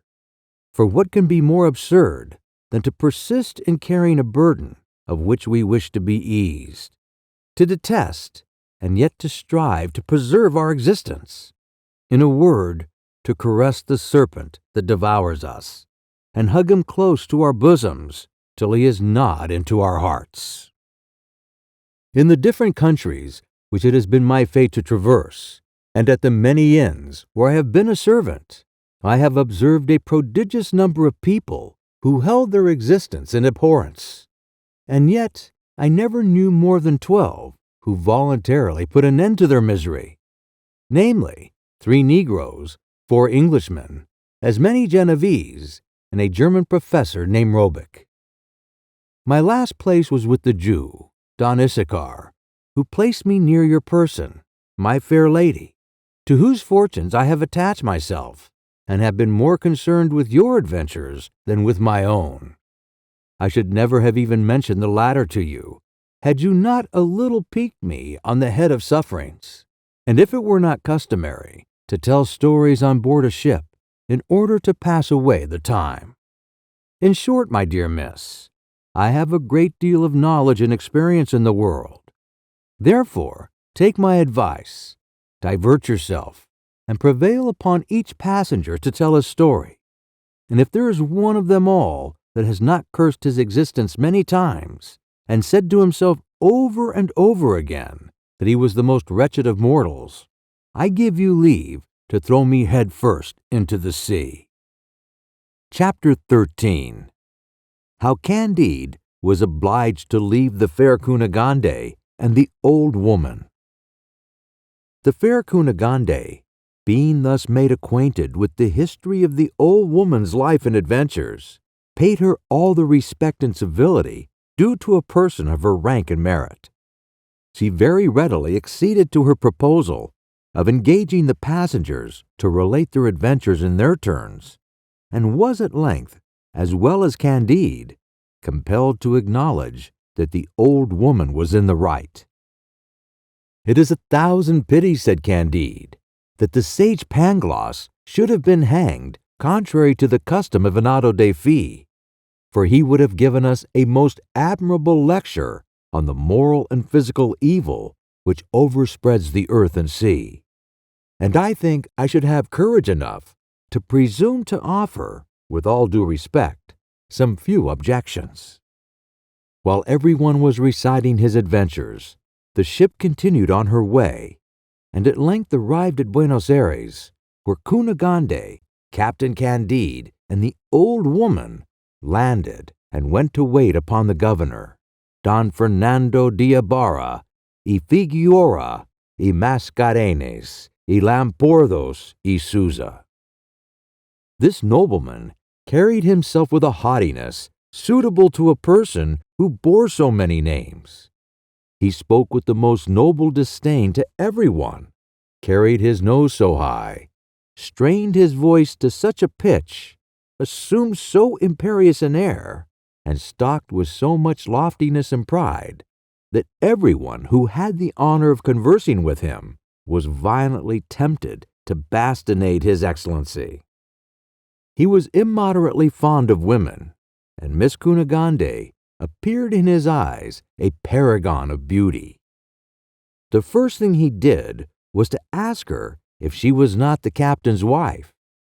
The air with which he made this demand alarmed Candide, who did not dare to say he was married to her, because indeed he was not. Neither did he venture to say she was his sister, because she was not.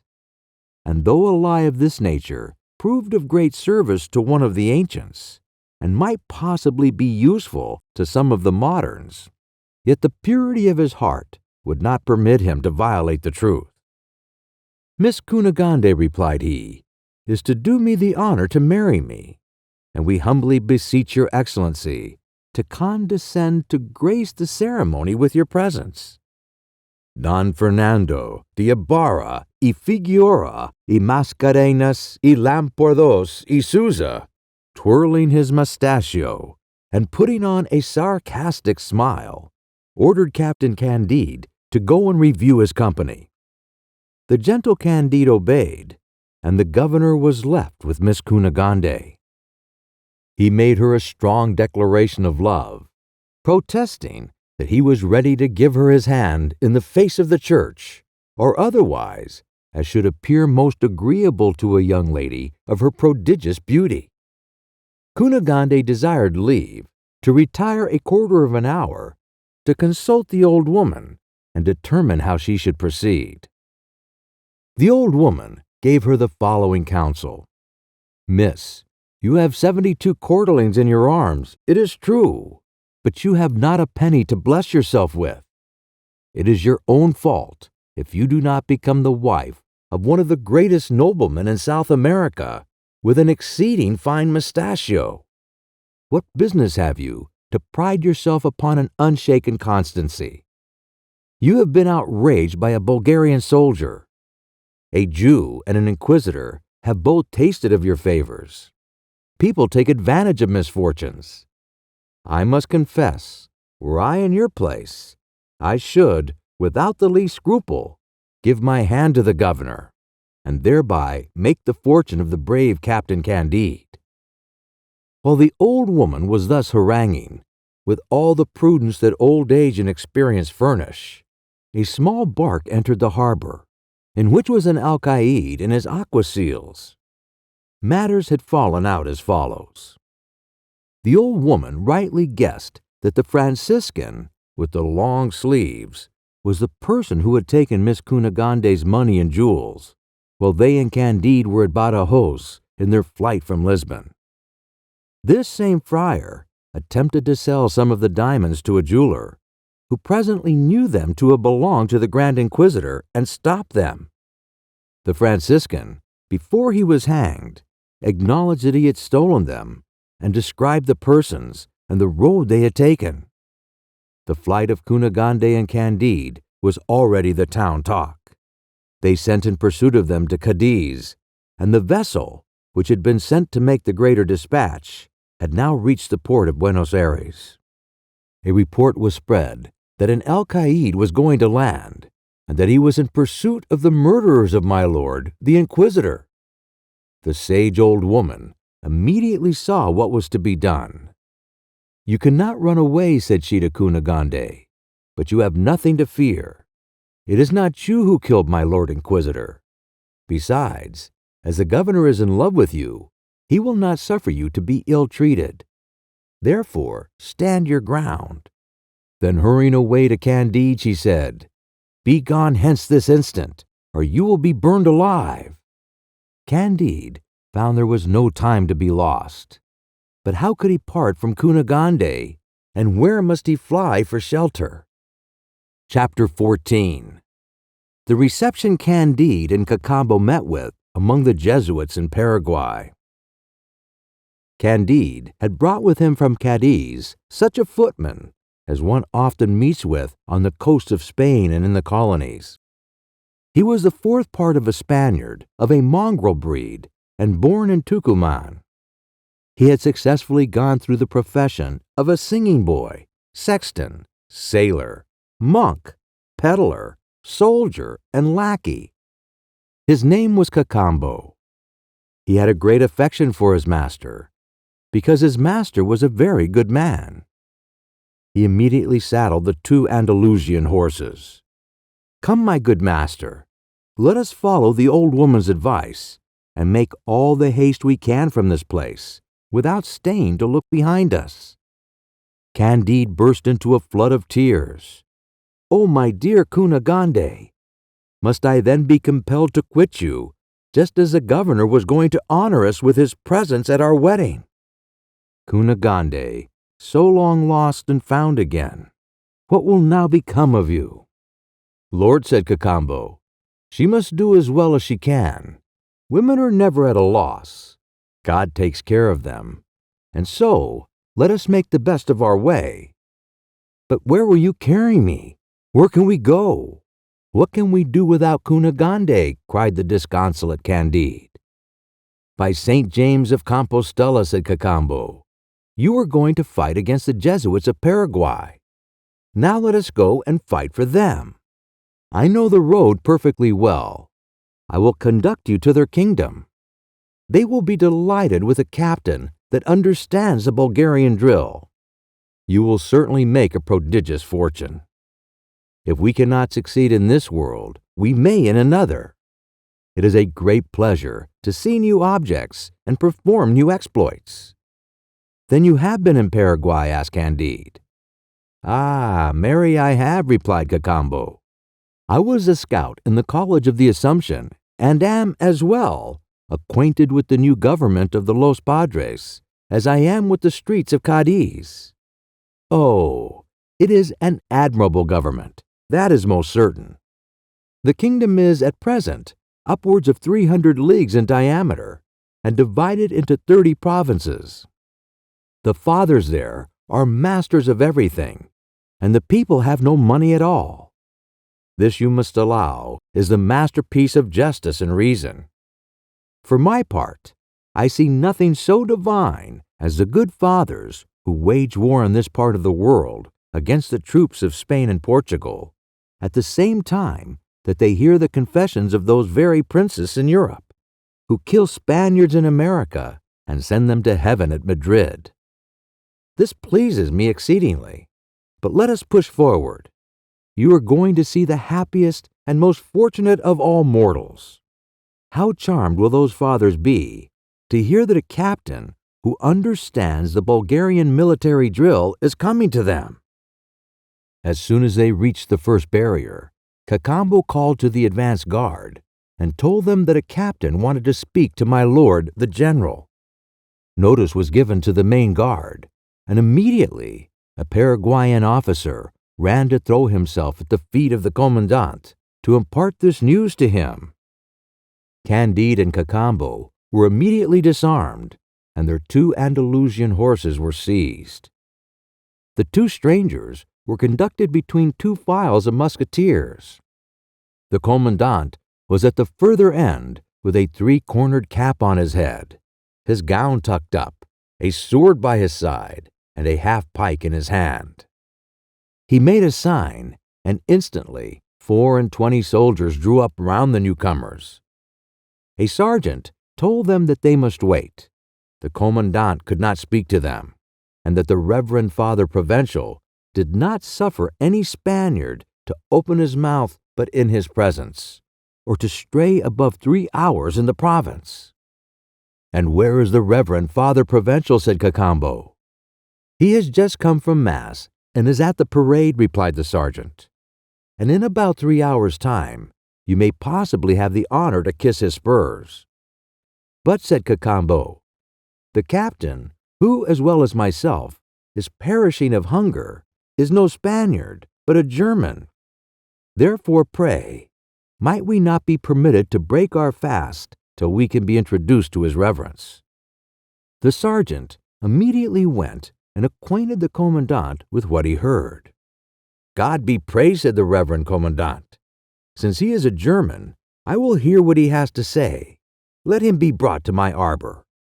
Immediately they conducted Candide to a beautiful pavilion, domed with a colonnade of green marble spotted with yellow, and with an inner texture of vines, which served as a kind of cage for parrots, hummingbirds, guinea hens, and all other curious kinds of birds. An excellent breakfast was provided in vessels of gold, and while the Paraguayans were eating coarse Indian corn out of wooden dishes in the open air, and exposed to the burning heat of the sun, the Reverend Father Commandant retired to his cool arbor. He was a very handsome young man, round-faced, fair, and fresh-colored. His eyebrows were finely arched. He had a piercing eye. The tips of his ears were red, his lips vermilion, and he had a bold and commanding air. But such a boldness as neither resembled that of a Spaniard nor of a Jesuit. He ordered Candide and Cacambo to have their arms restored to them, together with their 2 Andalusian horses. Cacambo gave the poor beasts some oats to eat close by the arbor, keeping a strict eye upon them all the while for fear of surprise. Candide, having kissed the hem of the commandant's robe, they sat down to table. "It seems you are a German," said the Jesuit to him in that language. "Yes, Reverend Father," answered Candide. As they pronounced these words, they looked at each other with great amazement, and with an emotion that neither could conceal. "From what part of Germany do you come?" said the Jesuit. "From the dirty province of Westphalia," answered Candide. "I was born in the castle of Thunder ten Tronckh." "Oh, heavens, is it possible?" said the commandant. "What a miracle!" cried Candide. "Can it be you?" said the commandant. On this, they both drew a few steps backwards. Then, running into each other's arms, embraced and wept profusely. "Is it you, then, Reverend Father? You are the brother of the fair Miss Kunagande, you that was slain by the Bulgarians, you the Baron's son, you a Jesuit in Paraguay. I must confess, this is a strange world we live in. O Pangloss, what joy would this have given you if you had not been hanged?" The commandant dismissed the Negro slaves and the Paraguayans, who presented them with liquor in crystal goblets. He returned thanks to God and St. Ignatius 1,000 times. He clasped Candide in his arms, and both their faces were bathed in tears. "You will be more surprised, more affected, more transported," said Candide, "when I tell you that Miss Kunagande, your sister, whose belly was supposed to have been ripped open, is in perfect health, in your neighborhood with the governor of Buenos Aires, and I myself was going to fight against you." Every word they uttered during this long conversation was productive of some new matter of astonishment.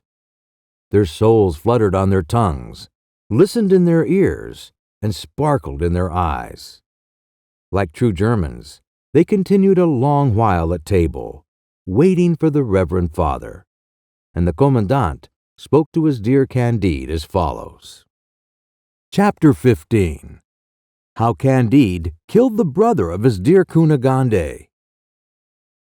Never while I live shall I lose the remembrance of that horrible day on which I saw my father and mother barbarously butchered before my eyes and my sister ravaged. When the Bulgarians retired, we searched in vain for my dear sister. She was nowhere to be found. But the bodies of my father, mother, and myself, with 2 servant maids and 3 little boys, all of whom had been murdered by the remorseless enemy, were thrown into a cart to be buried in a chapel belonging to the Jesuits within 2 leagues of our family seat. A Jesuit sprinkled us with some holy water, which was confounded salty, and a few drops of it went into my eyes. The father perceived that my eyelids stirred a little. He put his hand upon my breast and felt my heartbeat, upon which he gave me proper assistance, and at the end of 3 weeks I was perfectly recovered. You know, my dear Candide, I was very handsome. I became still more so, and the Reverend Father Crost, superior of the house, took a fancy to me. He gave me the habit of the order, and some years afterwards I was sent to Rome. Our general stood in need of new recruits of young German Jesuits. The sovereigns of Paraguay admit as few Spanish Jesuits as possible. They prefer those of other nations, as being more obedient to command. The Reverend Father General looked upon me as a proper person to work in that vineyard. I set out in a company with a Polander and a Tyrolese. Upon my arrival, I was honored with a subdeaconship and a lieutenancy. Now I am colonel and priest. We shall give a warm reception to the King of Spain's troops. I can assure you they will be well excommunicated and beaten. Providence has sent you here to assist us. But is it true that my dear sister Kunagande is in the neighborhood with the governor of Buenos Aires?" Candide swore that nothing could be more true, and the tears began again to trickle down their cheeks. The Baron knew no end of embracing Candide. He called him his brother, his deliverer. "Perhaps," said he, "my dear Candide, we shall be fortunate enough to enter the town, sword in hand, and recover my sister Kunagande." "Ah, that would crown my wishes," replied Candide, "for I intended to marry her, and I hope I shall still be able to effect it." "Insolent fellow," cried the Baron, You have the impudence to marry my sister, who bears 72 quarterlings. Really, I think you have an insufferable degree of assurance to dare so much as to mention such an audacious design to me." Candide, thunderstruck at the oddness of this speech, answered, "Reverend Father, all the quarterlings in the world are of no signification. I have delivered your sister from a Jew and an inquisitor. She is under many obligations to me, and she is resolved to give me her hand. My master, Pangloss, always told me that mankind are by nature equal. Therefore, you may depend upon it that I will marry your sister." "We shall see to that, villain," said the Jesuit, Baron of Thunder Ten Tronckh, and struck him across the face with the flat side of his sword. Candide, in an instant, drew his rapier and plunged it up to the hilt in the Jesuit's body. But in pulling it out reeking hot, he burst into tears. "Good God," cried he, "I have killed my old master, my friend, my brother-in-law. I am the best man in the world, and yet I have already killed 3 men, and of these 3, 2 were priests." Cacambo, who was standing sentry near the door of the arbor, instantly ran up. "Nothing remains," said his master, "but to sell our lives as dearly as possible. They will undoubtedly look into the arbor. We must die sword in hand." Cacambo, who had seen many of this kind of adventures, was not discouraged. He stripped the Baron of his Jesuit's habit and put it upon Candide, then gave him the dead man's 3-cornered cap and made him mount on horseback. All this was done as quick as thought. "Gallop, master," cried Cacambo. "Everybody will take you for a Jesuit going to give orders, and we shall have passed the frontiers before they will be able to overtake us."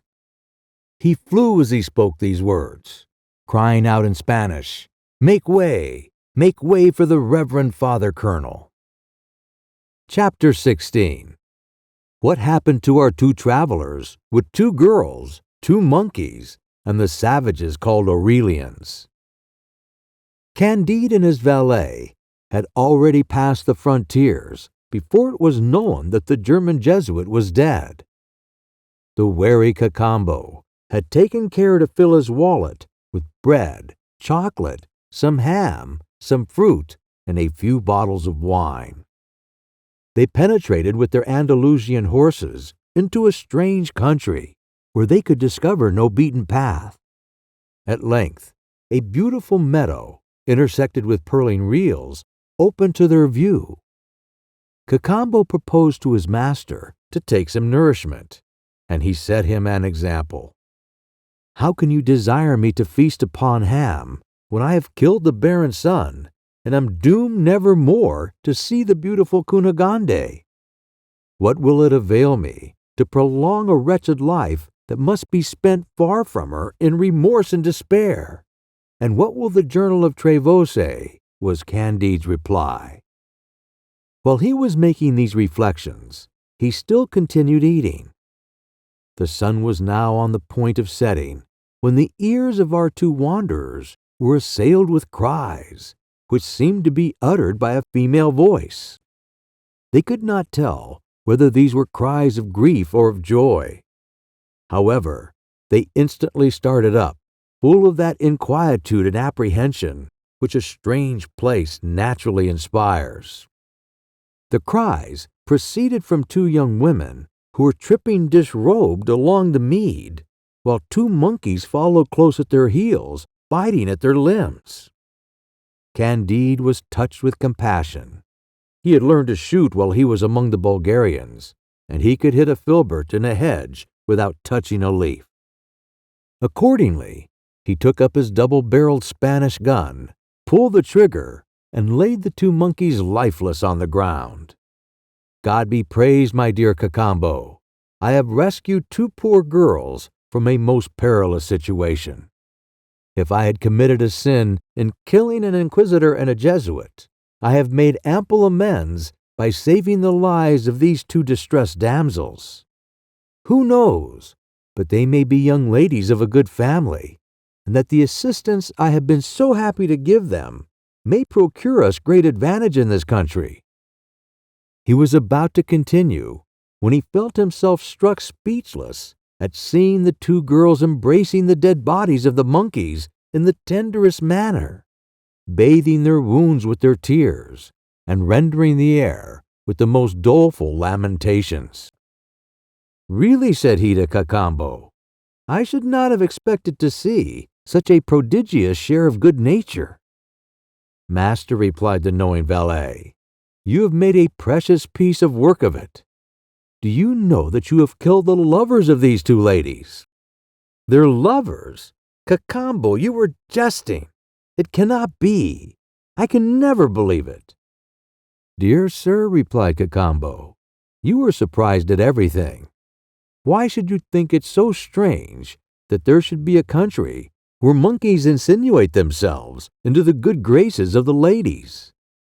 They are the 4th part of a man, as I am the 4th part of a Spaniard." "Alas," cried Candide, "I remember to have heard my master Pangloss say that such accidents as these frequently came to pass in former times, and that these commixtures are productive of centaurs, fauns, and satyrs, and that many of the ancients had seen such monsters.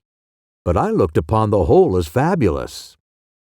"Now you are convinced," said Cacambo, "that it is very true, and you see what use is made of those creatures by persons who have not had a proper education. All I am afraid of is that these same ladies may play us some ugly trick." These judicious reflections operated so far on Candide as to make him quit the meadow and strike into a thicket. There he and Cacambo supped, and after heartily cursing the Grand Inquisitor, the governor of Buenos Aires, and the baron, they fell asleep on the ground. When they awoke, they were surprised to find that they could not move. The reason was that the Aurelians who inhabit that country, and to whom the ladies had given information of these two strangers, had bound them with cords made of the bark of trees. They saw themselves surrounded by 50 naked Aurelians, armed with bows and arrows, clubs, and hatchets of flint. Some were making a fire under a large cauldron, and others were preparing spits, calling out one and all, "A Jesuit! A Jesuit! We shall be revenged. We shall have excellent cheer. Let us eat this Jesuit. Let us eat him up." "I told you, master," cried Cacambo mournfully, "that these two wenches would play us some scurvy trick." Candide, seeing the cauldron and the spits, cried out, "I suppose they are either going to boil or roast us. Ah, what would Pangloss say if he were to see how pure nature is formed? Everything is right. It may be so, but I must confess it is something hard to be bereft of dear Miss Kunagande, and to be spitted like a rabbit by these barbarous Aurelians." Cacambo, who never lost his presence of mind in distress, said to the disconsolate Candide, "Do not despair. I understand a little of the jargon of these people. I will speak to them." "Ah, pray do," said Candide, "and be sure you make them sensible of the horrid barbarity of boiling and roasting human creatures, and how little of Christianity there is in such practices." "Gentlemen," said Cacambo, "you think perhaps you are going to feast upon a Jesuit. If so, it is mighty well. Nothing can be more agreeable to justice than thus to treat your enemies. Indeed, the law of nature teaches us to kill our neighbor, and accordingly we find this practiced all over the world. And if we do not indulge ourselves in eating human flesh, it is because we have much better fare. But for your parts, who have not such resources as we, it is certainly much better judged to feast upon your enemies than to throw their bodies to the fowls of the air, and thus lose all the fruits of your victory. But surely, gentlemen, you would not choose to eat your friends. You imagine you are going to roast a Jesuit, whereas my master is your friend, your defender, and you are going to spit the very man who has been destroying your enemies. As to myself, I am your countryman. This gentleman is my master, and so far from being a Jesuit, give me leave to tell you, he has very lately killed one of that order, whose spoils he now wears, and which have probably occasioned your mistake. To convince you of the truth of what I say, take the habit he has on, and carry it to the first barrier of the Jesuits' kingdom, and inquire whether my master did not kill one of their officers. There will be little or no time lost by this, and you may still reserve our bodies in your power to feast on, if you should find what we have told you to be false. But on the contrary, if you find it to be true, I am persuaded you are too well acquainted with the principles of the laws of society, humanity, and justice, not to use us courteously and suffer us to depart unhurt." This speech appeared very reasonable to the Aurelians. They deputed 2 of their people with all expedition to inquire into the truth of this affair, who acquitted themselves of their commission like men of sense, and soon returned with good tidings for our distressed adventurers. Upon this they were loosed, and those who were so lately going to roast and boil them now showed them all sorts of civilities, offered them girls, gave them refreshments, and reconducted them to the confines of their country, crying before them all the way, in token of joy, "He is no Jesuit! He is no Jesuit!" Candide could not help admiring the cause of his deliverance. "What men! What manners!" cried he. "If I had not fortunately run my sword up to the hilt in the body of Miss Kunagande's brother, I should have certainly been eaten alive. But after all, pure nature is an excellent thing, since these people, instead of eating me, showed me 1,000 civilities as soon as they knew I was not a Jesuit." Chapter 17. Candide and his valet arrive in the country of El Dorado, and what they saw there. When they arrived at the frontiers of the Aurelians, Cacambo said to Candide, "You see, this hemisphere is not better than the other. Now take my advice, and let us return to Europe by the shortest way possible." "But how can we get back?" said Candide. "And where shall we go?" "To my own country. The Bulgarians and the Ibaras are laying that waste with fire and sword. Or shall we go to Portugal? There I shall be burned. And if we abide here, we are every moment in danger of being spitted. But how can I bring myself to quit that part of the world where my dear Miss Kunagande has her residence?" "Let us return towards Cayenne," said Cacambo. "There we shall meet with some Frenchmen. For you know those gentry ramble all over the world. Perhaps they will assist us, and God will look with pity on our distress." It was not so easy to get to Cayenne. They knew pretty nearly whereabouts it lay, but the mountains, rivers, precipices, robbers, savages were dreadful obstacles in the way. Their horses died with fatigue, and their provisions were at an end. They subsisted a whole month on wild fruit, till at length they came to a little river bordered with cocoa trees, the sight of which at once revived their drooping spirits and furnished nourishment for their enfeebled bodies.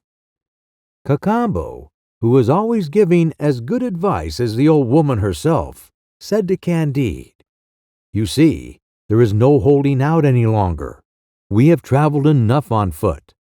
I spy an empty canoe near the riverside. Let us fill it with coconuts, get into it, and go down with the stream. A river always leads to some inhabited place. If we do not meet with agreeable things, we shall at least meet with something new." "Agreed," replied Candide. "Let us recommend ourselves to Providence." They rowed a few leagues down the river, the banks of which were in some places covered with flowers, in others barren, in some parts smooth and level, and in others steep and rugged. The stream widened as they went further on, till at length it passed under one of the frightful rocks, whose summits seemed to reach the clouds.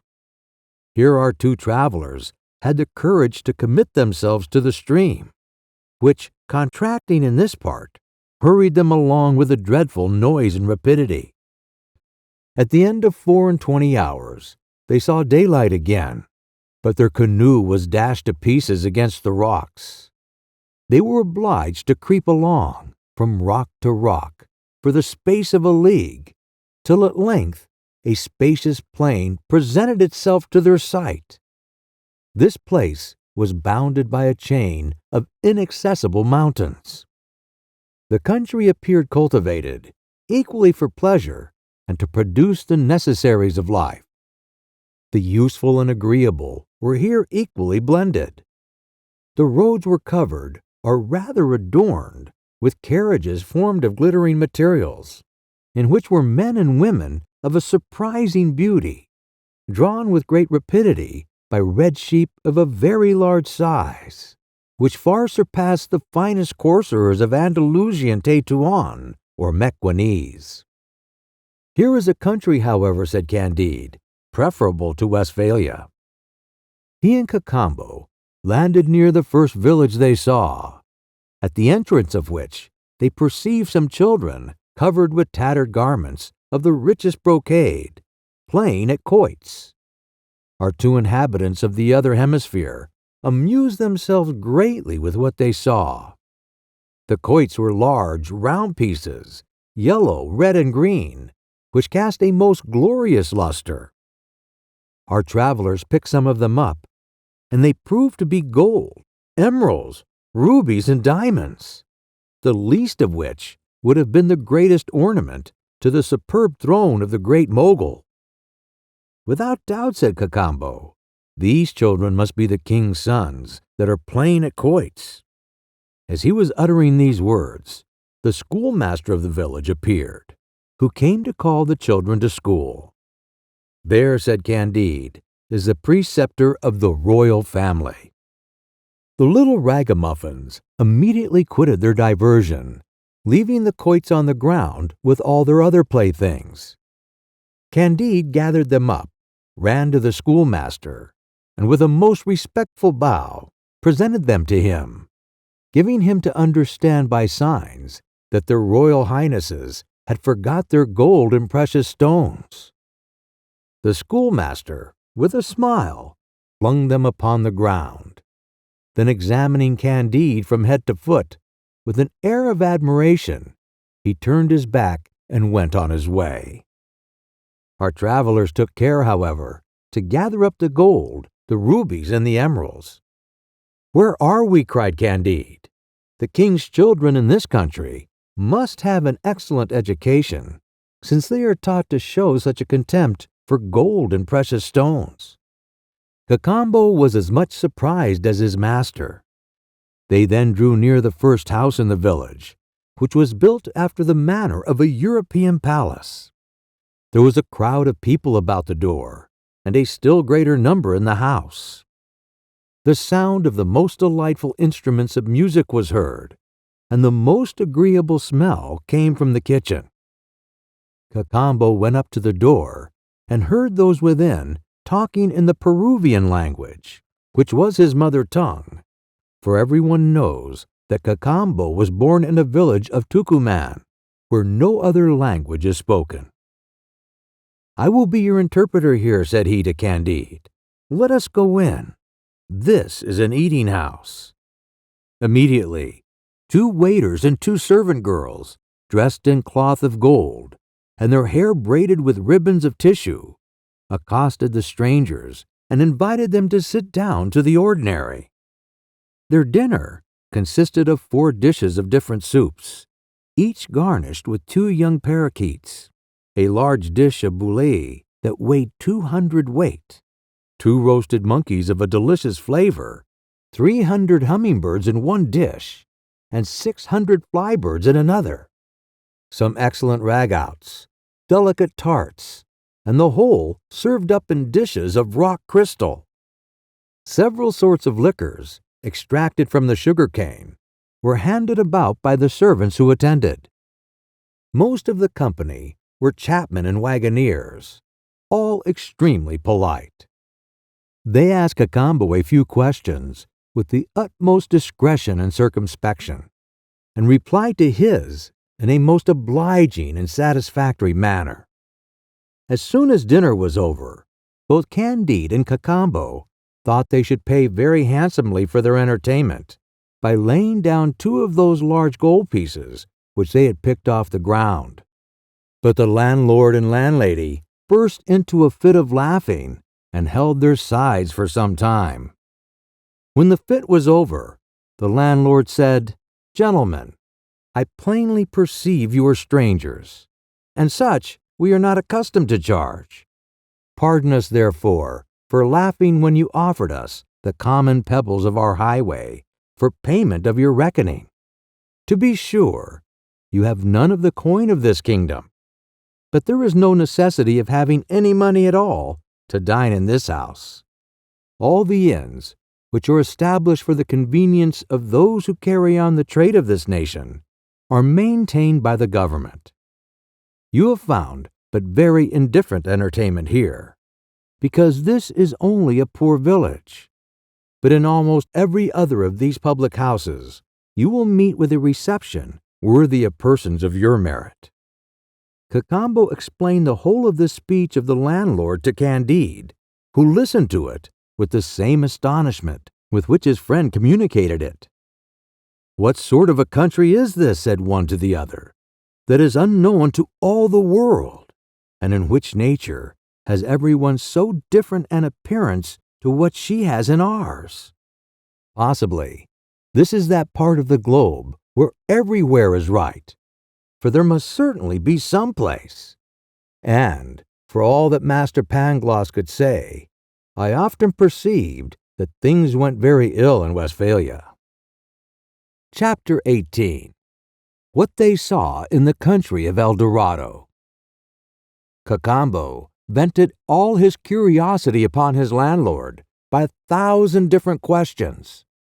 The honest man answered him thus: I am very ignorant, sir, but I am contented with my ignorance. However, we have in this neighborhood an old man retired from court, who is the most learned and communicative person in the whole kingdom. He then conducted Cacambo to the old man. Candide acted now only a second character and attended his valet. They entered a very plain house, for the door was nothing but silver, and the ceiling was only of beaten gold, but wrought in such elegant taste as to vie with the richest. The antechamber, indeed, was only encrusted with rubies and emeralds, but the order in which everything was disposed made amends for this great simplicity. The old man received the strangers on his sofa, which was stuffed with hummingbird feathers, and ordered his servants to present them with liquors in golden goblets, after which he satisfied their curiosity in the following terms. I am now 172 years old, and I learned of my late father, who was equerry to the king, the amazing revolutions of Peru, to which he had been an eyewitness. This kingdom is the ancient patrimony of the Incas, who very imprudently quitted it to conquer another part of the world, and were at length conquered and destroyed themselves by the Spaniards. Those princes of their family, who remained in their native country, acted more wisely. They ordained, with the consent of their whole nation, that none of the inhabitants of our little kingdom should ever quit it. And to this wise ordinance we owe the preservation of our innocence and happiness. The Spaniards had some confused notion of this country, to which they gave the name of El Dorado. And Sir Walter Raleigh, an Englishman, actually came very near it about 300 years ago. But the inaccessible rocks and precipices, with which our country is surrounded on all sides, has hitherto secured us from the rapacious fury of the people of Europe, who have an unaccountable fondness for the pebbles and dirt of our land, for the sake of which they would murder us all to the very last man. The conversation lasted some time, and turned chiefly on the form of government, their manners, their women, their public diversions, and the arts. At length, Candide, who had always had a taste for metaphysics, asked whether the people of that country had any religion. The old man reddened a little at this question. "Can you doubt it?" said he. "Do you take us for wretches lost to all sense of gratitude?" Cacambo asked, in a respectful manner, what was the established religion of El Dorado. The old man blushed again and said, "Can there be two religions then? Ours, I apprehend, is the religion of the whole world. We worship God from morning till night." "Do you worship but one God?" said Cacambo, who still acted as the interpreter of Candide's doubts. "Certainly," said the old man. "There are not two, nor three, nor four gods. I must confess, the people of your world ask very extraordinary questions."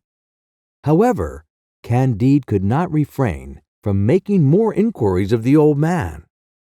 He wanted to know in what manner they prayed to God in El Dorado. "We do not pray to him at all," said the reverend sage. "We have nothing to ask of him. He has given us all we want, and we give him thanks incessantly."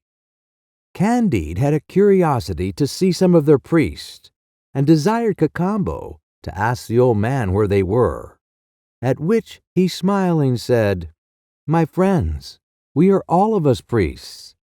The king and all the heads of the families sing solemn hymns of thanksgiving every morning, accompanied by 5,000 or 6,000 musicians. "What," said Cacambo, "have you no monks among you to dispute, to govern, to intrigue, and to burn people who are not of the same opinion with themselves?" "Do you take us for fools?" said the old man. "Here we are all of one opinion, and know not what you mean by your monks." During the whole of this discourse, Candide was in raptures, and he said to himself, "What a prodigious difference is there between this place in Westphalia, and this house and the Baron's castle! Ah, Master Pangloss, had you ever seen El Dorado, you would no longer have maintained that the castle of Thunder Ten Tronckh was the finest of all possible edifices. There is nothing like seeing the world, that's certain." This long conversation being ended, the old man ordered 6 sheep to be harnessed and put to the coach, and sent 12 of his servants to escort the travelers to court. "Excuse me," said he, "for not waiting on you in person. My age deprives me of that honor. The king will receive you in such a manner that you will have no reason to complain, and doubtless you will make a proper allowance for the customs of the country if they should not happen altogether to please you." Candide and Cacambo got into the coach, the 6 sheep flew, and in less than a quarter of an hour they arrived at the king's palace, which was situated at the further end of the capital. At the entrance was a portal 220 feet high and 100 wide. But is it possible for words to express the materials of which it was built? The reader, however, will readily conceive that they must have had a prodigious superiority over the pebbles and sand, which we call gold and precious stones. 20 beautiful young virgins in waiting received Candide and Cacambo on their alighting from the coach, conducted them to the bath, and clad them in robes woven of the down of hummingbirds, after which they were introduced by the great officers of the crown of both sexes to the king's apartment, between 2 files of musicians, each file consisting of 1,000, agreeable to the custom of the country. When they drew near to the presence chamber, Cacambo asked one of the officers in what manner they were to pay their obeisance to his majesty, whether it was the custom to fall upon their knees, or to prostrate themselves upon the ground, whether they were to put their hands upon their heads or behind their backs, whether they were to lick the dust off the floor. In short, what was the ceremony usually on such occasions? "The custom," said the great officer, "is to embrace the king and kiss him on each cheek." Candide and Cacambo accordingly threw their arms around his majesty's neck, who received them in the most gracious manner imaginable, and very politely asked them to sup with him.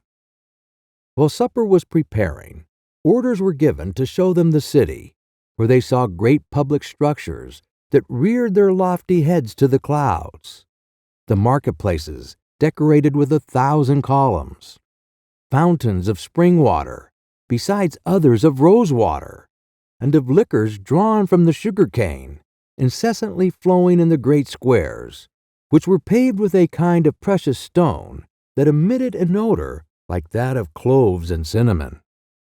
Candide asked to see the High Court of Justice, the Parliament, but was answered that they had none in that country, being utter strangers to lawsuits. He then inquired if they had any prisons. They replied, none.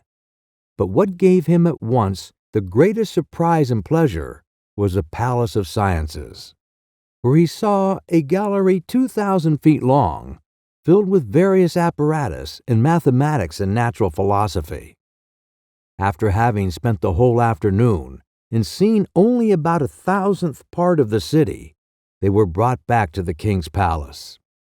Candide sat down at the table with his majesty, his valet Cacambo, and several ladies of the court. Never was entertainment more elegant, nor could anyone possibly show more wit than his majesty displayed while they were at supper. Cacambo explained all the king's bon mots to Candide, and although they were translated, they still appeared to be bon mots. Of all the things that surprised Candide, this was not the least. They spent a whole month in this hospitable place, during which time Candide was continually saying to Cacambo, "I own, my friend, once more, that the castle where I was born is a mere nothing in comparison to the place where we now are. But still, Miss Kunagande is not here, and you yourself have doubtless some fair one in Europe for whom you sigh. If we remain here, we shall only be as others are, whereas if we return to our own world with only a dozen of Eldorado sheep, loaded with the pebbles of this country, we shall be richer than all the kings in Europe. We shall no longer need to stand in awe of the inquisitors, and we may easily recover Miss Kunagande." This speech was perfectly agreeable to Cacambo. A fondness for roving, for making a figure in their own country, and for boasting of what they had seen in their travels, was so powerful in our two wanderers that they resolved to be no longer happy, and demanded permission of the king to quit the country. "You are about to do a rash and silly action," said the king. "I am sensible my kingdom is an inconsiderable spot, but when people are tolerable at their ease in any place, I should think it would be to their interest to remain there.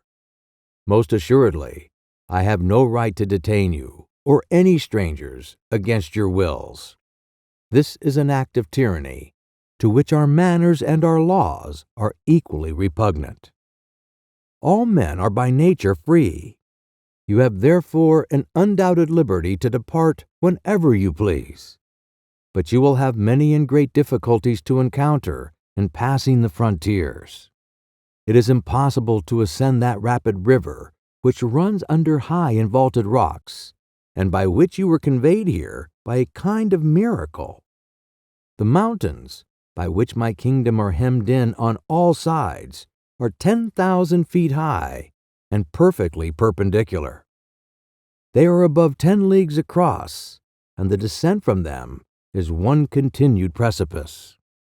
However, since you are determined to leave us, I will immediately give orders to the superintendent of my carriages to cause one to be made that will convey you very safely.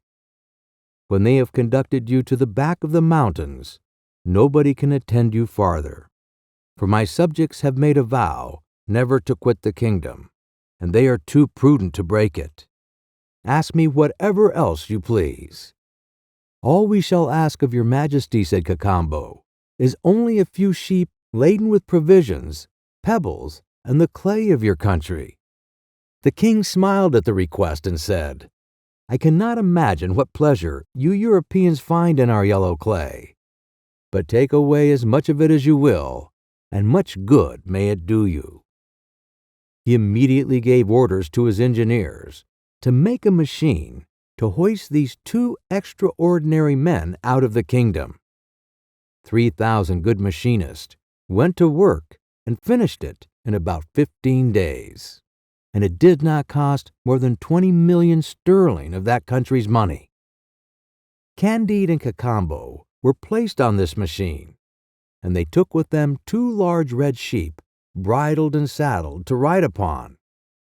When they got on the other side of the mountains, 20 others to serve as sumpters for carrying provisions, 30 laden with presents of whatever was most curious in the country, and 50 with gold, diamonds, and other precious stones. The king, at parting with our 2 adventurers, embraced them with the greatest cordiality. It was a curious sight to behold the manner of their setting off, and the ingenious method by which they and their sheep were hoisted to the top of the mountains. The machinist and engineers took leave of them as soon as they had conveyed them to a place of safety, and Candide was wholly occupied with the thoughts of presenting his sheep to Miss Kunagande.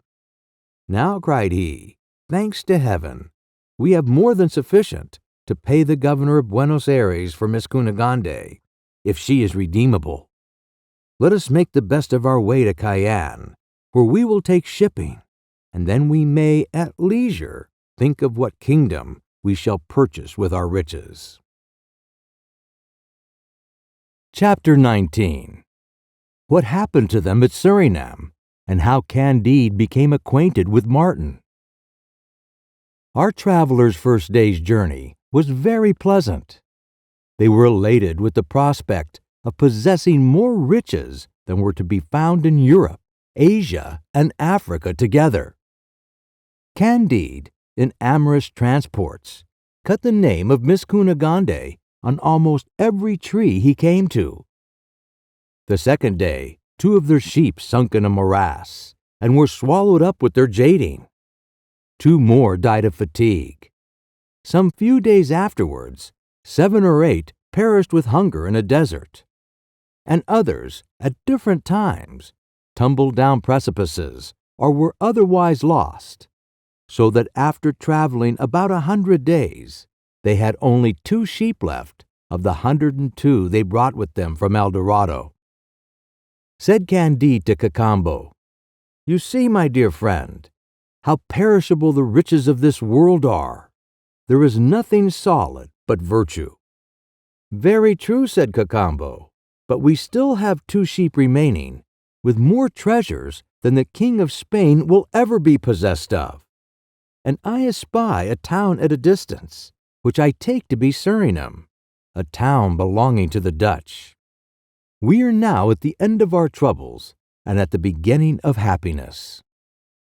As they drew near the town, they saw a Negro stretched on the ground with only 1/2 of his habit, which was a kind of linen frock, for the poor man had lost his left leg and his right hand. "Good God," said Candide in Dutch, "what are you doing here, friend, in this deplorable condition?" "I am waiting for my master, Mynheer van der den Door, the famous trader," answered the Negro. "Was it Mynheer van der den Door that used you in this cruel manner?" "Yes, sir," said the Negro. "It is the custom here. They give a linen garment twice a year, and that is all our covering.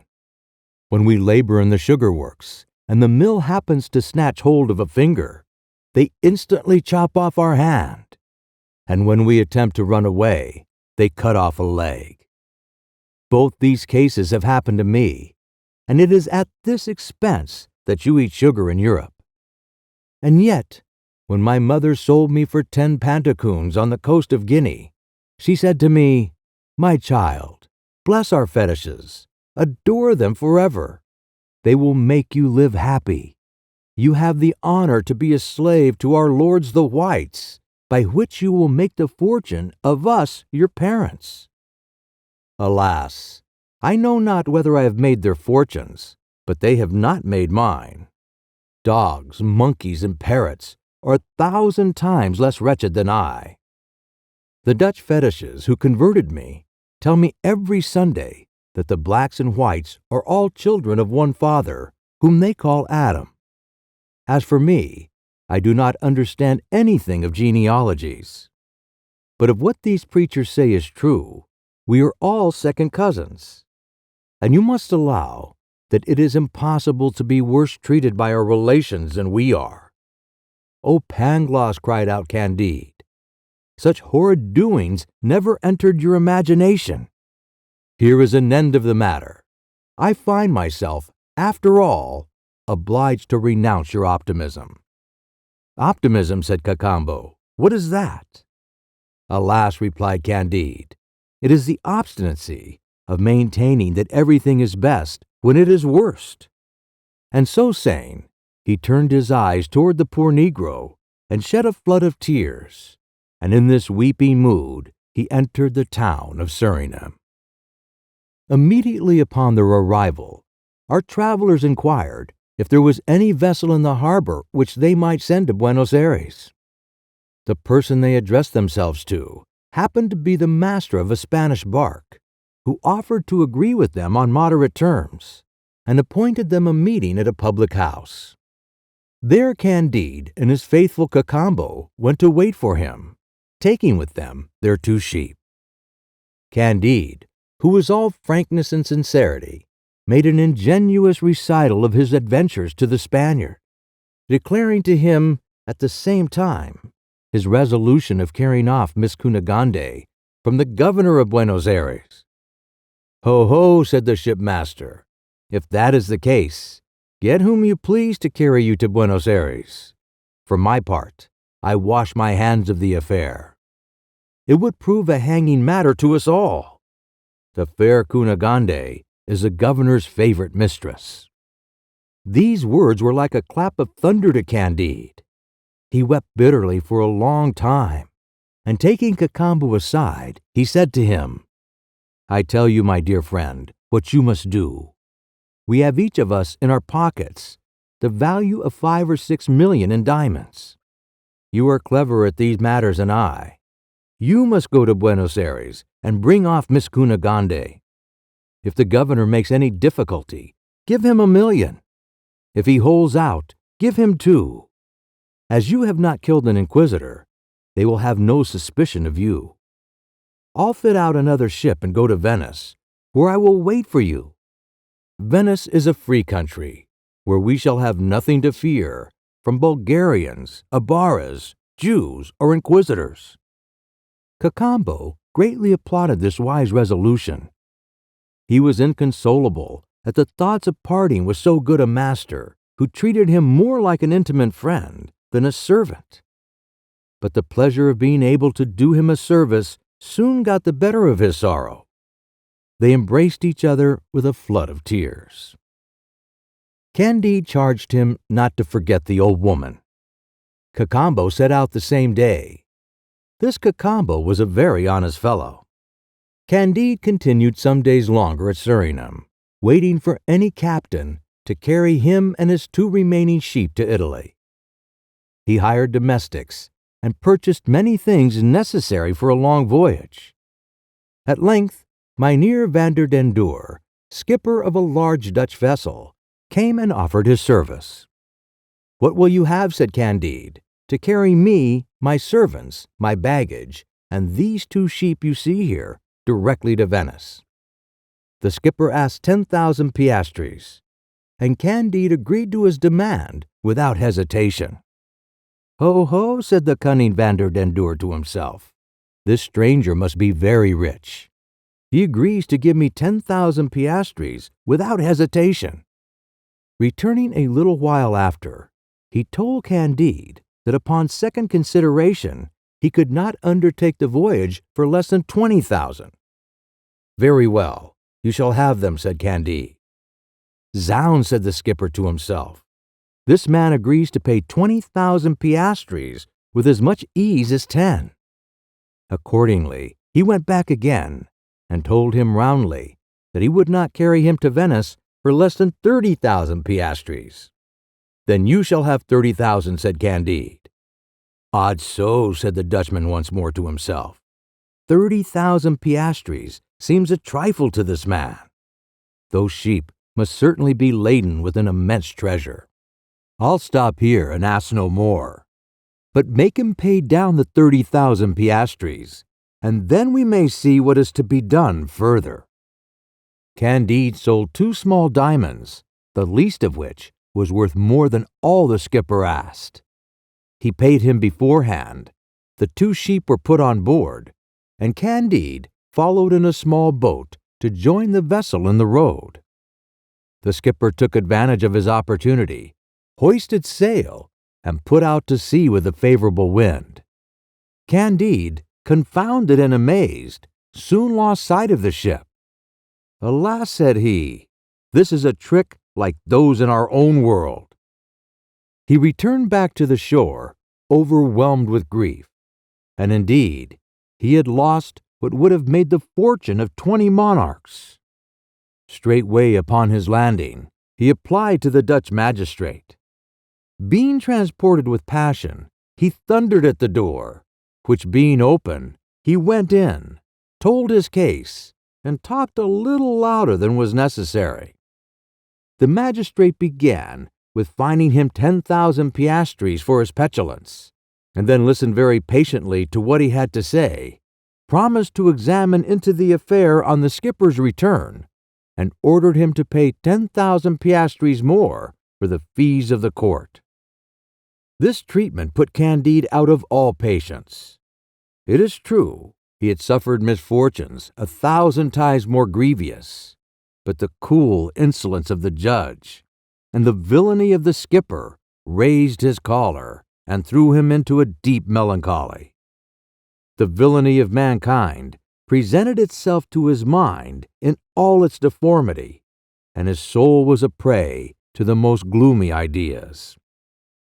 After some time, hearing that the captain of a French ship was ready to set sail for Bordeaux, as he had no more sheep loaded with diamonds to put on board, he hired the cabin at the usual price, and made it known in the town that he would pay the passage and board of any honest man who would give him his company during the voyage, besides making him a present of 10,000 piastres, on condition that such person was the most dissatisfied with his condition, and the most unfortunate in the whole province. Upon this, there appeared such a crowd of candidates that a large fleet could not have contained them. Candide, willing to choose from among those who appeared most likely to answer his intention, selected 20 who seemed to him the most sociable, and who all pretended to merit the preference.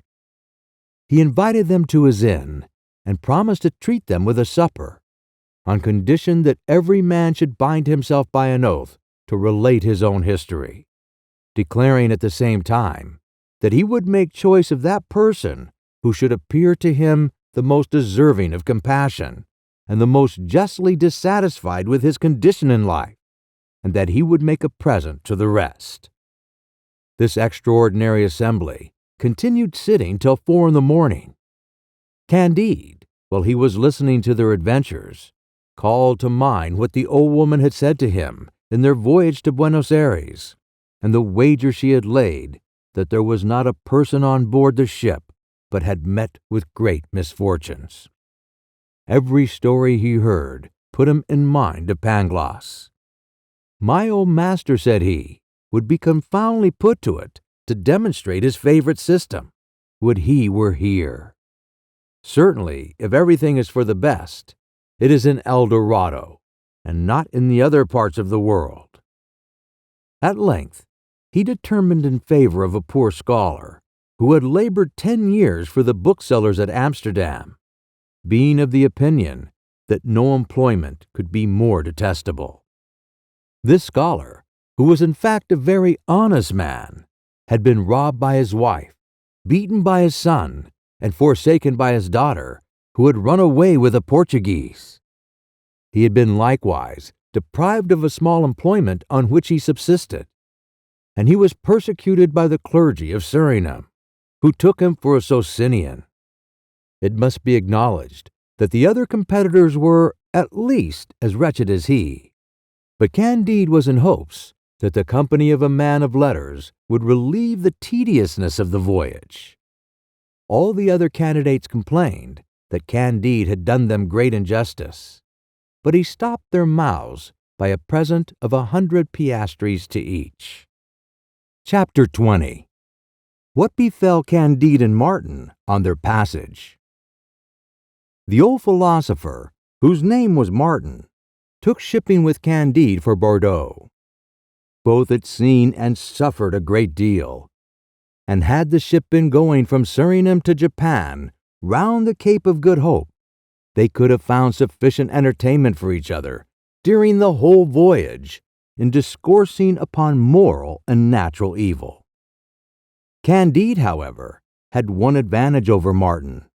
He lived in the pleasing hopes of seeing Miss Kunagande once more, whereas the poor philosopher had nothing to hope for. Besides, Candide had money and jewels, and notwithstanding, he had lost 100 red sheep, laden with the greatest treasure outside of El Dorado. And though he still smarted from the reflection of the Dutch skipper's knavery, yet, when he considered what he had still left, and repeated the name of Kunagande, especially after meal times, he inclined to Pangloss's doctrine. "And pray," said he to Martin, "what is your opinion of the whole of this system? What notion have you of moral and natural evil?" "Sir," replied Martin, "our priest accused me of being a Socinian, but the real truth is, I am a Manichean." "Nay, you are jesting," said Candide. "There are no Manicheans existing at present in the world." "And yet I am one," said Martin, "but I cannot help it. I cannot for the soul of me think otherwise." "Surely the devil must be in you," said Candide. "He concerns himself so much," replied Martin, "in the affairs of this world, that it is very probable he may be in me as well as everywhere else. But I must confess, when I cast my eye on this globe, or rather globule, I cannot help thinking that God has abandoned it to some malignant being. I always except El Dorado.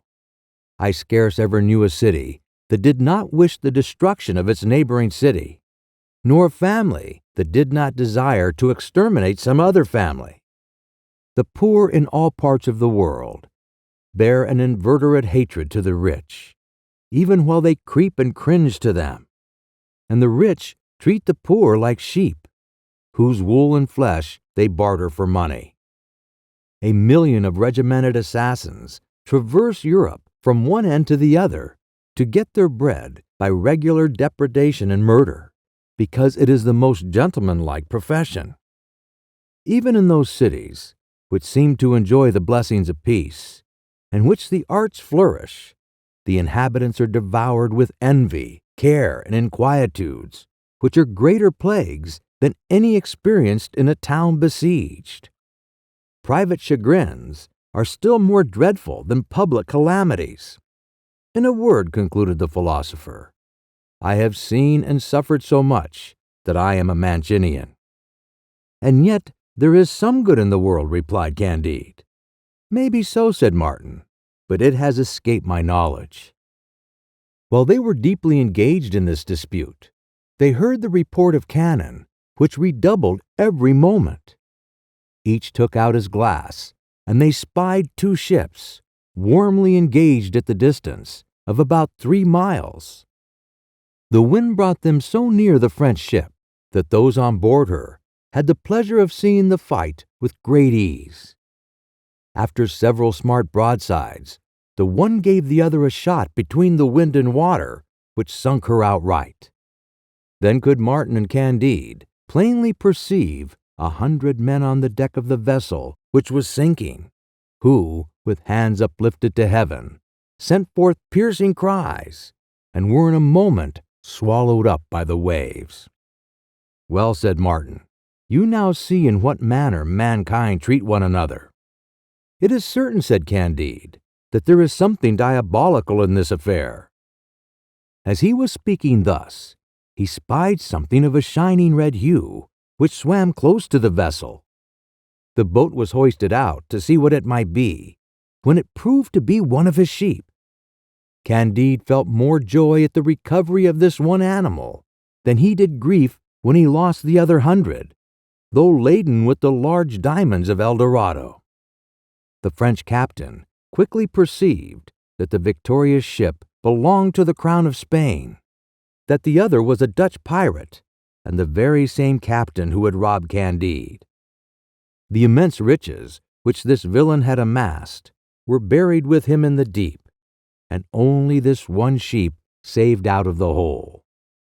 "You see," said Candide to Martin, "that vice is sometimes punished. This villain, the Dutch skipper, has met with the fate he deserved." "Very true," said Martin, "but why should the passengers be doomed also to destruction? God has punished the knave, and the devil has drowned the rest." The French and Spanish ships continued their cruise, and Candide and Martin their conversation. They disputed 14 days successively, at the end of which they were just as far advanced as the first moment they began.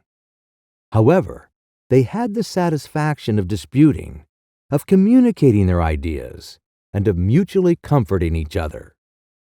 Candide embraced his sheep with transport. "Since I have found you again," said he, "I may possibly find my Kunagande once more." Chapter 21. Candide and Martin, while thus reasoning with each other, draw near to the coast of France. At length they descried the coast of France, when Candide said to Martin, "Pray, Monsieur Martin, were you ever in France?" "Yes, sir," said Martin. "I have been in several provinces of that kingdom. In some, one half of the people are fools and madmen. In some, they are too artful. In others again, they are, in general, either very good-natured or very brutal. While in others, they affect to be witty. And in all, their ruling passion is love. The next is slander, and the last is to talk nonsense. But pray, Monsieur Martin, were you ever in Paris?" "Yes, sir, I have been in that city, and it is a place that contains the several species just described.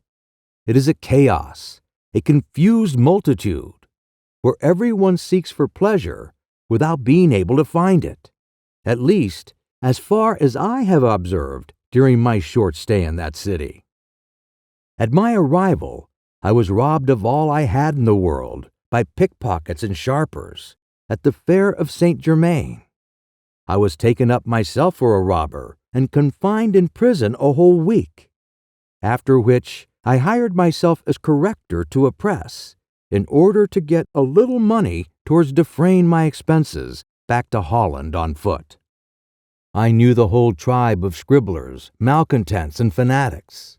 It is said the people of that city are very polite. I believe they may be. For my part, I have no curiosity to see France," said Candide. "You may easily conceive, my friend, that after spending a month in El Dorado, I can desire to behold nothing upon earth but Miss Kunagande. I am going to wait for her at Venice. I intend to pass through France on my way to Italy. Will you not bear me company?" "With all my heart," said Martin. "They say Venice is agreeable to none but noble Venetians, but that, nevertheless, strangers are well received there when they have plenty of money. Now I have none, but you have. Therefore I will attend you wherever you please." "Now that we are upon this subject," said Candide, "do you think that the earth was originally sea, as we read in that great book which belongs to the captain of the ship?" "I believe nothing of it," replied Martin, "any more than I do of the many other chimeras which have been related to us for some time past." "But then, to what end," said Candide, "was the world formed?" "To make us mad," said Martin. "Are you not surprised," continued Candide, "at the love which the two girls in the country of the Aurelians had for those two monkeys? You know I have told you the story." "Surprised," replied Martin, "not in the least. I see nothing strange in this passion. I have seen so many extraordinary things that there is nothing extraordinary to me now." "Do you think," said Candide, "that mankind always massacred one another as they do now? Were they always guilty of lies, fraud, treachery, ingratitude, inconstancy, envy, ambition, and cruelty? Were they always thieves, fools, cowards, gluttons, drunkards, misers, calumniators, debauchees, fanatics, and hypocrites?" "Do you believe," said Martin, "that hawks have always been accustomed to eat pigeons when they came in their way?" "Doubtless," said Candide. "Well then," replied Martin, "if hawks have always had the same nature, why should you pretend that mankind changes theirs?" "Oh," said Candide, "there is a great deal of difference. For free will." And reasoning thus, they arrived at Bordeaux. Chapter 22. What happened to Candide and Martin in France. Candide stayed no longer at Bordeaux than was necessary to dispose of a few of the pebbles he had brought from El Dorado, and to provide himself with a post-chaise for 2 persons, for he could no longer stir a step without his philosopher Martin. The only thing that gave him concern was being obliged to leave his sheep behind him, which he entrusted to the care of the Academy of Sciences at Bordeaux, who proposed, as a prize subject for the year, to prove why the wool of the sheep was red. And the prize was adjudged to a northern sage, who demonstrated by A plus B minus C divided by Z that the sheep must necessarily be red and die of the mange. In the meantime, all travelers whom Candide met with in the inns or on the road told him to a man that they were going to Paris. This general eagerness gave him likewise a great desire to see this capital, and it was not much out of his way to Venice. He entered the city by the suburbs of St. Marceau, and thought himself in one of the vilest hamlets in all Westphalia.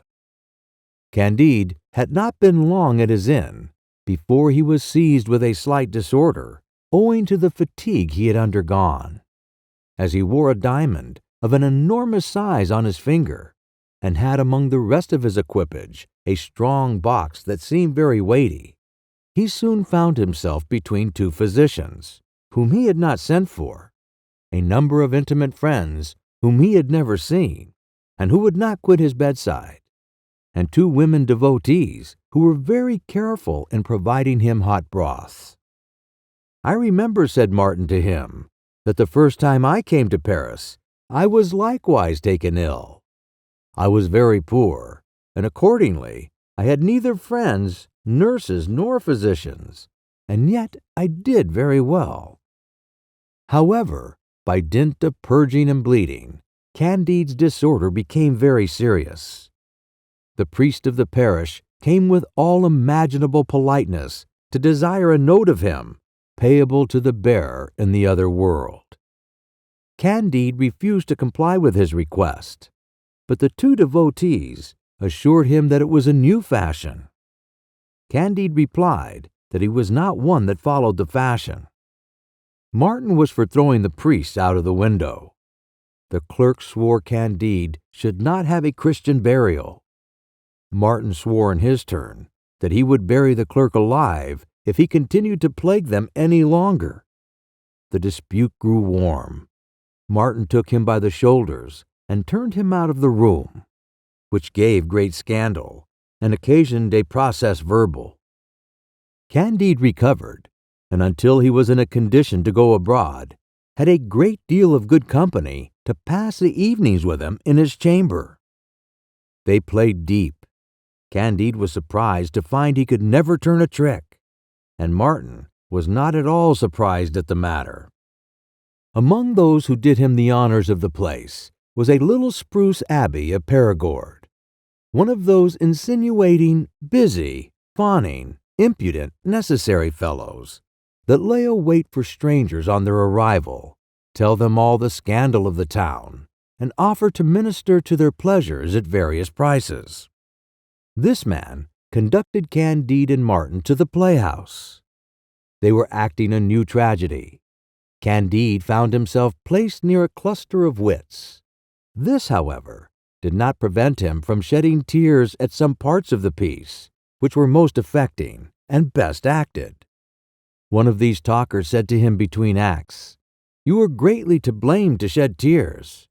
That actress plays horribly, and the man that plays with her still worse, and the piece itself is still more execrable than the representation. The author does not understand a word of Arabic, and yet he has laid his scene in Arabia. And what is more, he is a fellow who does not believe in innate ideas. Tomorrow I will bring you a score of pamphlets that have been written against him." "Pray, sir," said Candide to the abbé, "how many theatrical pieces have you in France?" 5,000 or 6,000, replied the abbé. "Indeed, that is a great number," said Candide. "But how many good ones may there be?" "About 15 or 16. "Oh, that is a great number," said Martin. Candide was greatly taken with an actress who performed the part of Queen Elizabeth in a dull kind of tragedy that is played sometimes. "That actress," said he to Martin, "pleases me greatly. She has some sort of resemblance to Miss Kunagande. I should be very glad to pay my respects to her." The Abbé of Perigord offered his service to introduce him to her at her own house. Candide, who was brought up in Germany, desired to know what might be the ceremonial used on those occasions, and how a Queen of England was treated in France. "There is a necessary distinction to be observed in these matters," said the abbé. "In a country town, we take them to a tavern. Here in Paris, they are treated with great respect during their lifetime, provided they are handsome, and when they die, we throw their bodies upon a dunghill." "How?" said Candide. "Throw a body's queen upon a dunghill?" "The gentleman is quite right," said Martin. "He tells you nothing but the truth. I happened to be in Paris when Miss Monimia made her exit, as one might say, out of this world into another. She was refused what they call here the rites of the sepulchre. That is to say, she was denied the privilege of rotting in a churchyard by the side of all the beggars in the parish. They buried her at the corner of Burgundy Street, which must certainly have shocked her extremely, as she had very exalted notions of things." "This is acting very impolitely," said Candide. "Lord," said Martin, "what can be said to it? It is the way of these people.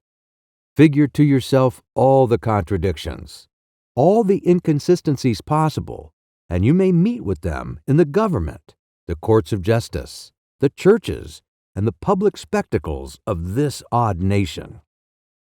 "It is true," said Candide, "that the people of Paris are always laughing." "Yes," replied the abbé, "but it is with anger in their hearts. They express all their complaints by loud bursts of laughter, and commit the most detestable crimes with a smile on their faces." "Who was that great overgrown beast," said Candide, "who spoke so ill to me of the piece with which I was so much affected, and of the players who gave me so much pleasure?" "A very good-for-nothing sort of a man, I assure you," answered the abbé. "One who gets his livelihood by abusing every new book and play that is written or performed. He dislikes much to see anyone meet with success, like eunuchs, who detest everyone that possesses those powers they are deprived of. He is one of those vipers in literature who nourish themselves with their own venom, a pamphlet monger." "A pamphlet monger," said Candide. "What is that?" "Why, a pamphlet monger," replied the abbé, "is a writer of pamphlets, a fool."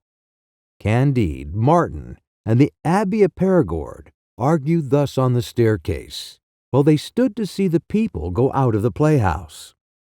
"Though I am very anxious to see Miss Kunagande again," said Candide, "yet I have a great inclination to sup with Miss Clarion, for I am really much taken with her." The abbé was not a person to show his face at this lady's house, which was frequented by none but the best company. "She is engaged this evening," said he, "but I will do myself the honor to introduce you to a lady of quality of my acquaintance, at whose house you will see as much of the manners of Paris as if you had lived here for 40 years." Candide, who was naturally curious, suffered himself to be conducted to this lady's house, which was in the suburbs of Saint Honore. The company was engaged at Baser. 12 melancholy punters held each in his hand a small pack of cards, the corners of which were doubled down, and were so many registers of their ill fortune. A profound silence reigned throughout the assembly. A pallid dread had taken possession of the countenances of the punters. In restless inquietude stretched every muscle of the face of him who kept the bank, and the lady of the house, who was seated next to him, observed with lynx eyes every play made, and noted those who tallied, and made them undouble their cards with a severe exactness, though mixed with a politeness, which she thought necessary not to frighten away her customers. This lady assumed the title of Marchioness of Perilignac. Her daughter, a girl of about 15 years of age, was one of the punters, and took care to give her mamma a hint by signs when any one of the players attempted to repair the rigor of their ill fortune by a little innocent deception. The company was thus occupied when Candide, Martin, and the abbé made their entrance. Not a creature rose to salute them, or indeed took the least notice of them, being wholly intent upon the business at hand. "Ah," said Candide, "my Lady Baroness of Thunder Ten Tronckh would have behaved more civilly." However, the abbé whispered in the ear of the Marchioness, who, half raising herself from her seat, honored Candide with a gracious smile, and gave Martin a nod of her head, with an air of inexpressible dignity. Then she ordered a seat for Candide, and desired him to make one of their party at play. He did so, and in a few deals lost near 1,000 pieces, after which they supped very elegantly, and everyone was surprised at seeing Candide lose so much money without appearing to be the least disturbed at it. The servants in waiting said to each other, "This is certainly some English lord." The supper was like most others of its kind in Paris. At first everyone was silent. Then followed a few confused murmurs, and afterwards several insipid jokes passed and repassed, with false reports, false reasoning, a little politics, and a great deal of scandal. The conversation then turned upon the new productions in literature. "Pray," said the abbé, "good folks, have you seen the romance written by a certain Gachant, doctor of divinity?" "Yes," answered one of the company, "but I had not the patience to go through it. The town is pestered with a swarm of impertinent productions, but this of Dr. Gachant's outdoes them all. In short, I was so cursedly tired of reading this vile stuff that I even resolved to come here and make a party at Basset." "But what say you to the Archdeacon T.'s miscellaneous collection?" said the abbé. "Oh, my God!" cried the Marchioness of Paralignac, "never mention the tedious creature. Only think what pains he is at to tell things that all the world knows, and how he labors an argument that is hardly worth the slightest consideration. How absurdly he makes use of other people's wit. How miserably he mangles what he has pilfered from them. The man makes me quite sick. A few pages of the good Archdeacon are enough in conscience to satisfy anyone." There was at the table a person of learning and taste, who supported what the Marchioness had advanced. They next began to talk of tragedies. The lady desired to know how it came about that there were several tragedies, which still counted to be played, though they could not bear reading. The man of taste explained very clearly how a piece may be in some manner interesting without having a grain of merit. He showed in a few words that it is not sufficient to throw together a few incidents that are to be met with in every romance, and that to dazzle the spectator, the thought should be new without being far-fetched, frequently sublime, but always natural. The author should have a thorough knowledge of the human heart and make it speak properly. He should be a complete poet without showing an affection of it in any of the characters of his piece. He should be a perfect master of his language, speak it with all its purity and with the utmost harmony, and yet so as not to make the sense a slave to the rhyme. Whoever, added he, neglects any one of these rules, though he may write 2 or 3 tragedies with tolerable success, will never be reckoned in the number of good authors. There are very few good tragedies. Some are idylls in very well-written and harmonious dialogue, and others a chain of political reasonings that set one asleep, or else pompous and high-flown amplification that discuss rather than please. Others, again, are the ravings of a madman in an uncouth style, unmeaning flights, or long apostrophes to the deities, for want of knowing how to address mankind. In a word, a collection of false maxims and dull commonplace. Candide listened to this discourse with great attention and conceived a high opinion of the person who delivered it. And as the Marchioness had taken care to place him near her side, he took the liberty to whisper her softly in the ear and ask who this person was that spoke so well. "He is a man of letters," replied her ladyship, "who never plays, and whom the abbé brings with him to my house sometimes to spend an evening. He is a great judge of writing, especially in tragedy. He has composed one himself, which was damned, and has written a book that was never seen out of the bookseller's shop, excepting only one copy, which he sent me with a dedication, to which he had prefixed my name." "Oh, the great man!" cried Candide. "He is a second Pangloss." Then turning towards him, "Sir," said he, "you are doubtless of opinion that everything is for the best in the physical and moral world, and that nothing could be otherwise than it is."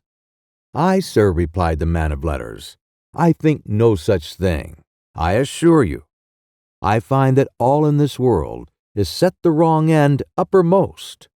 No one knows what his rank, his office, nor what he does, nor what he should do, with the exception of our evenings, which we generally pass tolerably merrily.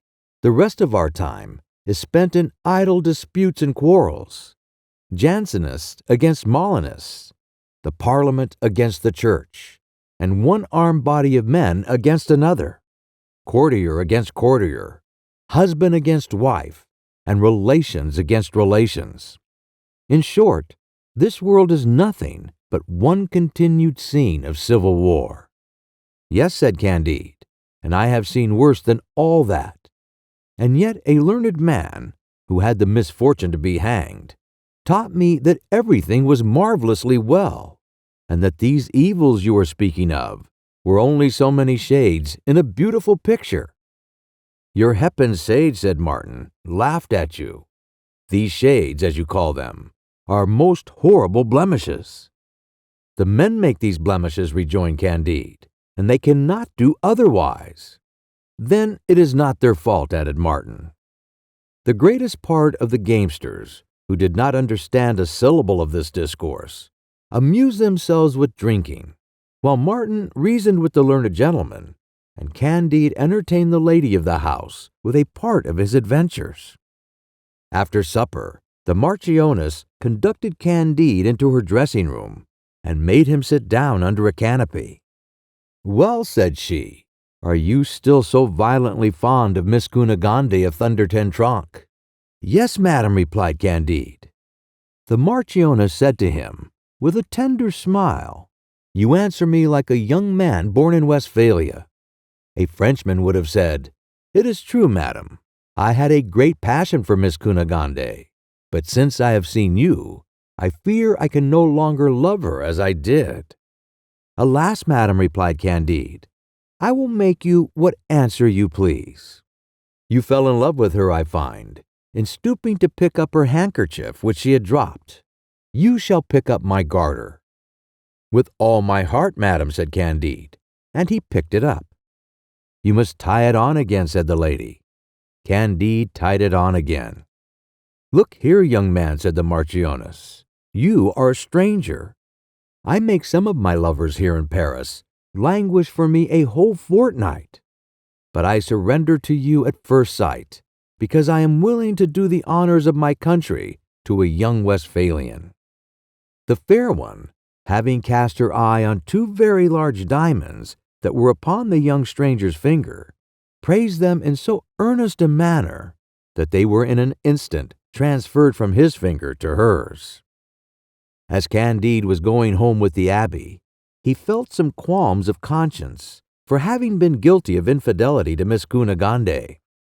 The abbé took part with him in his uneasiness. He had but an inconsiderable share in the 1,000 pieces Candide had lost at play, and the 2 diamonds which had been in a manner extorted from him, and therefore, very prudently, designed to make the most he could of his new acquaintance, which chance had thrown in his way.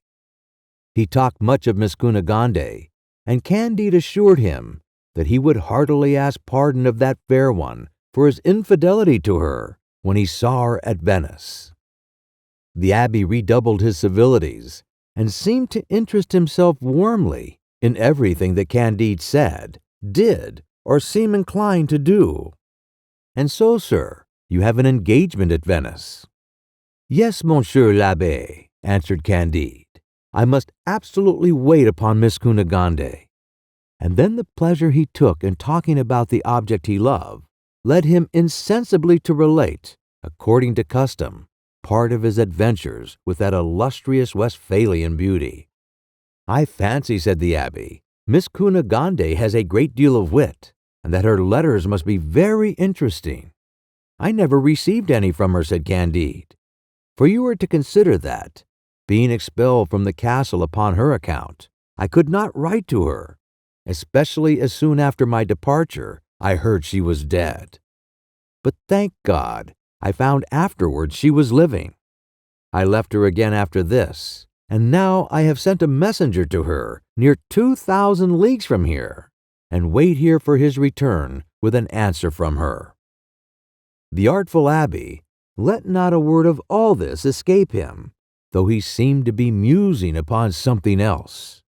He soon took his leave of the two adventurers, after having embraced them with the greatest cordiality. The next morning, almost as soon as his eyes were open, Candide received the following billet: "My dearest lover, I have been ill in this city these 8 days. I have heard of your arrival, and should fly to your arms were I able to stir. I was informed of your being on the way here at Bordeaux, where I left the faithful Cacambo and the old woman, who will soon follow me. The governor of Buenos Aires had taken everything from me but your heart, which I still retain. Come to me immediately on the receipt of this.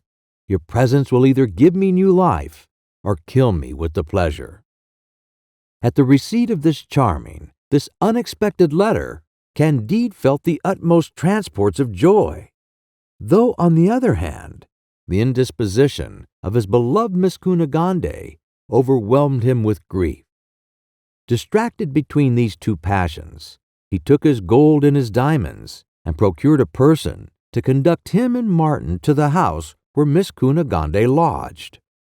Upon entering the room, he felt his limbs tremble, his heart flutter, his tongue falter. He attempted to undraw the curtain, and called for a light to the bedside. "Lord, sir," cried a maidservant, who was waiting in the room, "take care what you do.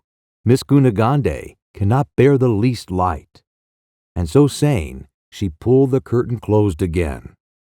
"Kunagande, my dear," cried Candide, bathed in tears, "how do you do? If you cannot bear the light, speak to me at least." "Alas, she cannot speak," said the maid. The sick lady then put a plump hand out of the bed, and Candide first bathed it with tears, then filled it with diamonds, leaving a purse of gold upon the easy-chair. In the midst of his transports came an officer into the room, followed by the abbé and a file of musketeers. "There," said he, "are the 2 suspected foreigners." At the same time, he ordered them to be seized and carried to prison. "Travelers are not treated in this manner in the country of El Dorado," said Candide. "I am more of a Manichean now than ever," said Martin. "But pray, good sir, where are you going to carry us?" said Candide. "To a dungeon, my dear sir," replied the officer. When Martin had a little recovered himself, so as to form a cool judgment of what had passed, he plainly perceived that the person who had acted the part of Miss Kunagande was a cheat, that the Abbé of Perigord was a sharper who had imposed upon the honest simplicity of Candide, and that the officer was a knave whom they might easily get rid of. Candide, following the advice of his friend Martin, and burning with impatience to see the real Miss Kunagande, rather than be obliged to appear at a court of justice, proposed to the officer to make him a present of 3 small diamonds, each of them worth 3,000 pistoles. "Ah, sir," said the understrapping of justice, "had you committed ever so much villainy, this would render you the most honest man living in my eyes. 3 diamonds worth 3,000 pistoles. Why, my dear sir, so far from carrying you to jail, I would lose my life to serve you. There are orders for stopping all strangers, but leave it to me. I have a brother at Dieppe in Normandy. I myself will conduct you there, and if you have a diamond left to give him, he will take as much care of you as I myself should." "But why," said Candide, "do they stop all strangers?" The Abbé of Périgueux made answer that it was because a poor devil of the country of Atrebata heard somebody tell foolish stories, and this induced him to commit a parricide. Not such a one as that in the month of May 1610, but such as that in the month of December in the year 1594, and such as many that have been perpetuated in other months and years, by other poor devils who had heard foolish stories. The officer then explained to them what the abbé meant. "Horrid monsters!" exclaimed Candide. "Is it possible that such scenes should pass among a people who are perpetually singing and dancing? Is there no flying this abominable country immediately, this execrable kingdom where monkeys provoke tigers? I have seen bears in my country, but men I have beheld nowhere but in El Dorado. In the name of God, sir," said he to the officer, "do me the kindness to conduct me to Venice, where I am to wait for Miss Kunagande." "Really, sir," replied the officer, "I cannot possibly wait on you farther than lower Normandy." So saying, he ordered Candide's irons to be struck off, acknowledged himself mistaken, and sent his followers about their business, after which he conducted Candide and Martin to Dieppe and left them to the care of his brother. There happened just then to be a small Dutch ship in the harbor. The Norman, whom the other 3 diamonds had converted into the most obliging, serviceable being that ever breathed, took care to see Candide and his attendants safe on board this vessel that was just ready to sail for Portsmouth in England. This was not the nearest way to Venice, indeed, but Candide thought himself escaped out of hell, and did not in the least doubt but he should quickly find an opportunity of resuming his voyage to Venice. Chapter 23. Candide and Martin touch upon the English coast, and what they saw there. "Ah, Pangloss, Pangloss! Ah, Martin! Ah, my dear Miss Kunagande! What sort of a world is this?" Thus exclaimed Candide as soon as he got on board the Dutch ship. "Why, something very foolish and very abominable," said Martin. "You are acquainted with England," said Candide. "Are they as great fools in that country as in France?" "Yes, but in a different manner," answered Martin. "You know that these 2 nations are at war about a few acres of barren land in the neighborhood of Canada, and that they would have expended much greater sums in the contest than all Canada is worth. To say exactly, fit to be inhabitants of a madhouse in the one country than the other exceeds the limits of my imperfect capacity. I know in general that the people we are going to visit are of a very dark and gloomy disposition." As they were chatting thus together, they arrived at Portsmouth. The shore on each side the harbor was lined with a multitude of people, whose eyes were steadfastly fixed on a lusty man who was kneeling down on the deck of one of the men of war with something tied before his eyes. Opposite to this personage stood 4 soldiers, each of whom shot 3 bullets into his skull with all the composure imaginable. And when it was done, the whole company went away perfectly well satisfied. "What the devil is all this for?" said Candide. "And what demon, or foe of mankind, lords it thus tyrannically over the world?" He then asked who was that lusty man who had been sent out of the world with so much ceremony. what he received for an answer, that it was an admiral. And pray, why do you put your admiral to death? Because he did not put a sufficient number of his fellow creatures to death. You must know, he had an engagement with a French admiral, and it has been proved against him that he was not near enough to his antagonist. But, replied Candide, the French admiral must have been as far from him. There is no doubt of that, but in this country it is found requisite, now and then, to put an admiral to death in order to encourage the others to fight. Candide was so shocked at what he saw and heard that he would not set foot on shore, but made a bargain with the Dutch skipper, were he even to rob him like the captain of Suriname, to carry him directly to Venice. The skipper was ready in 2 days. They sailed along the coast of France and passed within sight of Lisbon, at which Candide trembled. From thence they proceeded to the Straits, entered the Mediterranean, and at length arrived at Venice. God be praised, said Candide, embracing Martin. This is the place where I am to behold my beloved Kunagande once again. I can confide in Cacambo like another self. All is well, all is very well, all is well as possible. Chapter 24. Of Paquette and Friar Giroflee. Upon their arrival at Venice, Candide went in search of Cacambo at every inn and coffee house, and among all the ladies of pleasure, but could hear nothing of him. He sent every day to inquire what ships were in.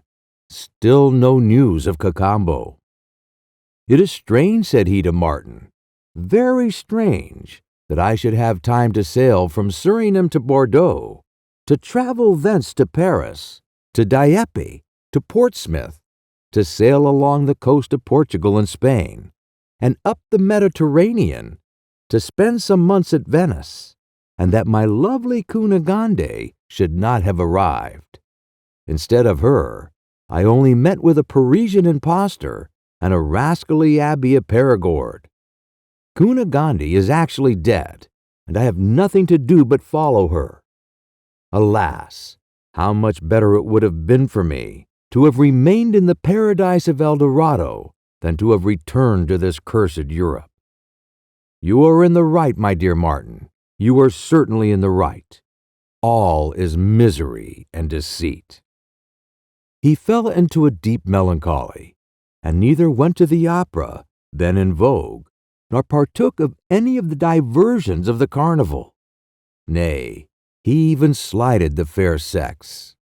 Martin said to him, Upon my word, I think you are very simple to imagine that a rascally valet, with 5 or 6 million in his pocket, would go in search of your mistress to the further ends of the world and bring her to Venice to meet you. If he finds her, he will take her for himself. If he does not, he will take another. Let me advise you to forget your valet Cacambo and your mistress Kunagande. Martin's speech was not the most conciliatory to the dejected Candide.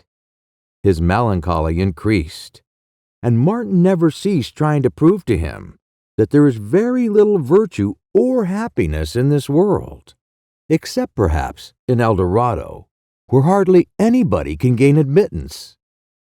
While they were disputing on this important subject, and still expecting Miss Kunagande, Candide perceived a young Thetan friar in the Piazza San Marco, with a girl under his arm. The Thetan looked fresh-colored, plump, and vigorous. His eyes sparkled.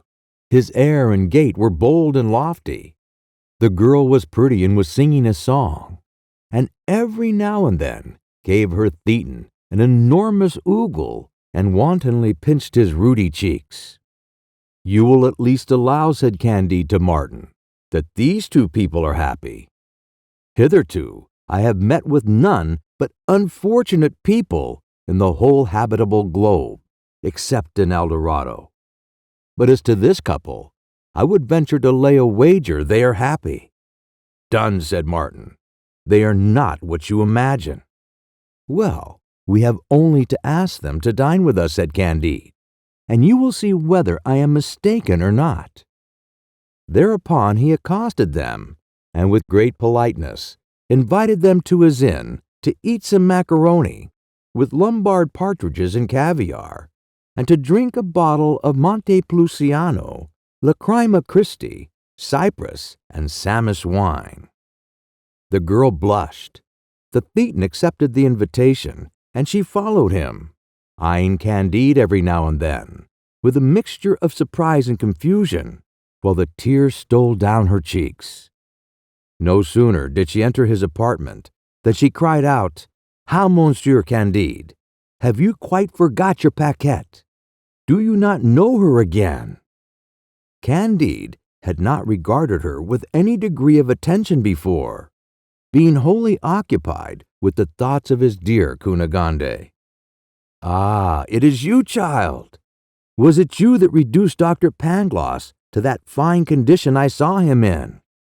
"Alas, sir," answered Paquette, "it was I indeed. I find you are acquainted with everything, and I have been informed of all the misfortunes that have happened to the whole family of my Lady Baroness and the fair Kunagande. But I can safely swear to you that my lot was no less deplorable. I was innocence itself when you saw me last. A Franciscan, who was my confessor, easily seduced me. The consequences proved terrible. I was obliged to leave the castle some time after the Baron kicked you out by the backside from there, and if a famous surgeon had not taken compassion on me, I had been a dead woman. Gratitude obliged me to live with him some time as his mistress. His wife, who was a very devil for jealousy, beat me unmercifully every day. Oh, she was a perfect fury.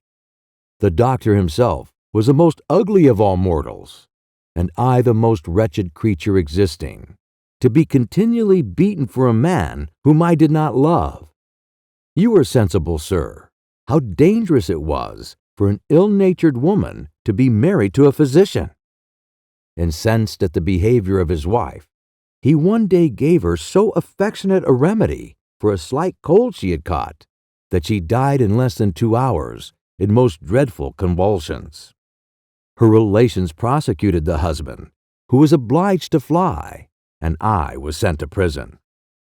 My innocence would not have saved me if I had not been tolerably handsome. The judge gave me my liberty on condition he should succeed the doctor. However, I was soon supplanted by a rival, turned off without a farthing, and obliged to continue the abominable trade which you men think so pleasing, but which to us unhappy creatures is the most dreadful of all sufferings. At length I came to follow the business at Venice. Ah, sir, did you but know what it is to be obliged to receive every visitor, old tradesmen, counselors, monks, watermen, and abbeys, to be exposed to all their insolence and abuse, to be often necessitated to borrow a petticoat, only that it may be taken up by some disagreeable wretch, to be robbed by one gallant of what we get from another, to be subject to the extortions of civil magistrates, and to have forever before one's eyes the prospect of old age, a hospital, or a dunghill. You would conclude that I am one of the most unhappy wretches breathing." Thus did Paquette unbosom herself to honest Candide in his closet in the presence of Martin, who took occasion to say to him, "You see, I have won half the wager already." Friar Giroflee was all this time in the parlor, refreshing himself with a glass or two of wine till dinner was ready. "But," said Candide to Paquette, "you looked so gay and contented when I met you. You sang and caressed the Thetan with so much fondness that I absolutely thought you as happy as you say you are now miserable." "Ah, dear sir," said Paquette, "this is one of the miseries of the trade. Yesterday I was stripped and beaten by an officer, yet today I must appear good-humored and gay to please a friar." Candide was convinced and acknowledged that Martin was in the right. They sat down to table with Paquette and the Thetan. The entertainment was agreeable, and towards the end they began to converse together with some freedom. "Father," said Candide to the friar, "you seem to me to enjoy a state of happiness that even kings might envy. Joy and health are painted in your countenance. You have a pretty wench to divert you, and you seem to be perfectly well contented with your condition as a Thetan." "Faith, sir," said Friar Giroflee, "I wish with all the soul the Thetans were every one of them at the bottom of the sea. I have been tempted 1,000 times to set fire to the monastery and go and turn Turk. My parents obliged me, at the age of 15, to put on this detestable habit, only to increase the fortune of an elder brother of mine, whom God confound. Jealousy, discord, and fury reside in our monastery. It is true, I have preached often paltry sermons, which I have got a little money, part of which the prior robs me of, and the remainder helps to pay my girls. But notwithstanding, at night, when I go hence to my monastery, I am ready to dash my brains against the walls of the dormitory, and this is the case with all the rest of our fraternity." Martin, turning towards Candide, with his usual indifference, said, "Well, what think you now? Have I won the wager entirely?" Candide gave 2,000 piastres to Paquette, and 1,000 to Friar Giroflee, saying, "I will answer that this will make them happy." "I am not of your opinion," said Martin. "Perhaps this money will only make them wretched." "Be that as it may," said Candide, "one thing comforts me. I see that one often meets with those whom one never expected to see again. So that perhaps, as I have found my red sheep in Paquette, I may be lucky enough to find Miss Kunagande also." "I wish," said Martin, "she one day may make you happy, but I doubt it much." "You lack faith," said Candide. "It is because," said Martin, "I have seen the world." "Observe those gondoliers," said Candide. "Are they not perpetually singing?" "You do not see them," answered Martin, "at home with their wives and brats. The Doge has his chagringe, gondoliers theirs. Nevertheless, in the main, I look upon the gondolier's life as preferable to that of the Doge. But the difference is so trifling that it is not worth the trouble of examining into." "I have heard great talk," said Candide, "of the Senator Pococurante, who lives in that fine house at the Brenta, where, they say, he entertains foreigners in the most polite manner. They pretend this man is a perfect stranger to uneasiness. I should be glad to see so extraordinary a being," said Martin. Candide thereupon sent a messenger to Señor Pococurante, desiring permission to wait on him the next day. Chapter 25. Candide and Martin pay a visit to Señor Pococurante, a noble Venetian. Candide and his friend Martin went in a gondola on the Brenta and arrived at the palace of the noble Pococurante. The gardens were laid out in elegant taste and adorned with fine marble statues. His palace was built after the most approved rules of architecture. The master of the house, who was a man of affairs and very rich, received our two travelers with great politeness, but without much ceremony, which somewhat disconcerted Candide, but was not at all displeasing to Martin. As soon as they were seated, two very pretty girls, neatly dressed, brought in chocolate, which was extremely well prepared. Candide could not help praising their beauty and graceful carriage. "The creatures are all right," said the senator. "I amuse myself with them sometimes, for I am heartily tired of the women of the town, their coquetry, their jealousy, their quarrels, their humors, their meanness, their pride, and their folly. I am weary of making sonnets, or of paying for sonnets to be made for them. But after all, these two girls begin to grow very indifferent to me." After having refreshed himself, Candide walked into a large gallery, where he was struck with the sight of a fine collection of paintings. "Pray," said Candide, "by what master are the first two of these?" "They are by Raphael," answered the senator. "I gave a great deal of money for them 7 years ago, purely out of curiosity, as they were said to be the finest pieces in Italy. But I cannot say they please me. The coloring is dark and heavy. The figures do not swell nor come out enough, and the drapery is bad. In short, notwithstanding the encomiums lavished upon them, they are not, in my opinion, a true representation of nature. I approve of no paintings, save those wherein I think I behold nature itself, and there are few, if any, of that kind to be met with. I have what is called a fine collection, but I take no manner of delight in it." While dinner was being prepared, Pococurante ordered a concert. Candide praised the music to the skies.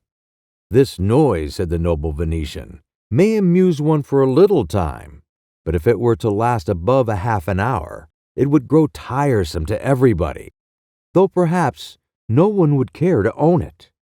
Music has become the art of executing what is difficult. Now, whatever is difficult cannot be long pleasing. I believe I might take more pleasure in an opera if they had not made such a monster of that species of dramatic entertainment as perfectly shocks me, and I am amazed how people can bear to see wretched tragedies set to music, where the scenes are contrived for no other purpose than to lug in, as it were by the ears, 3 or 4 ridiculous songs, to give a favorite actress an opportunity of exhibiting her pipe. Let who will die away in raptures at the trills of a eunuch quavering the majestic part of Caesar or Cato, and strutting in a foolish manner upon the stage. But for my part, I have long ago renounced these paltry entertainments, which constitute the glory of modern Italy, and are so dearly purchased by crowned heads." Candide opposed these sentiments, but he did it in a discreet manner. As for Martin, he was entirely of the old senator's opinion. Dinner being served, they sat down to table, and after a hearty repast, returned to the library. Candide, observing Homer richly bound, commended the noble Venetian's taste. "This," said he, "is a book that was once the delight of the great Pangloss, the best philosopher in Germany." "Homer is no favorite of mine," answered Pococurante coolly. "I was made to believe once that I took a pleasure in reading him, but his continual repetitions of battles have all such a resemblance with each other. His gods that are forever in haste and bustle, without ever doing anything. His Helen, who is the cause of the war, and yet hardly acts in the whole performance. His Troy, that holds out so long, without being taken. In short, all these things together make the poem very insipid to me.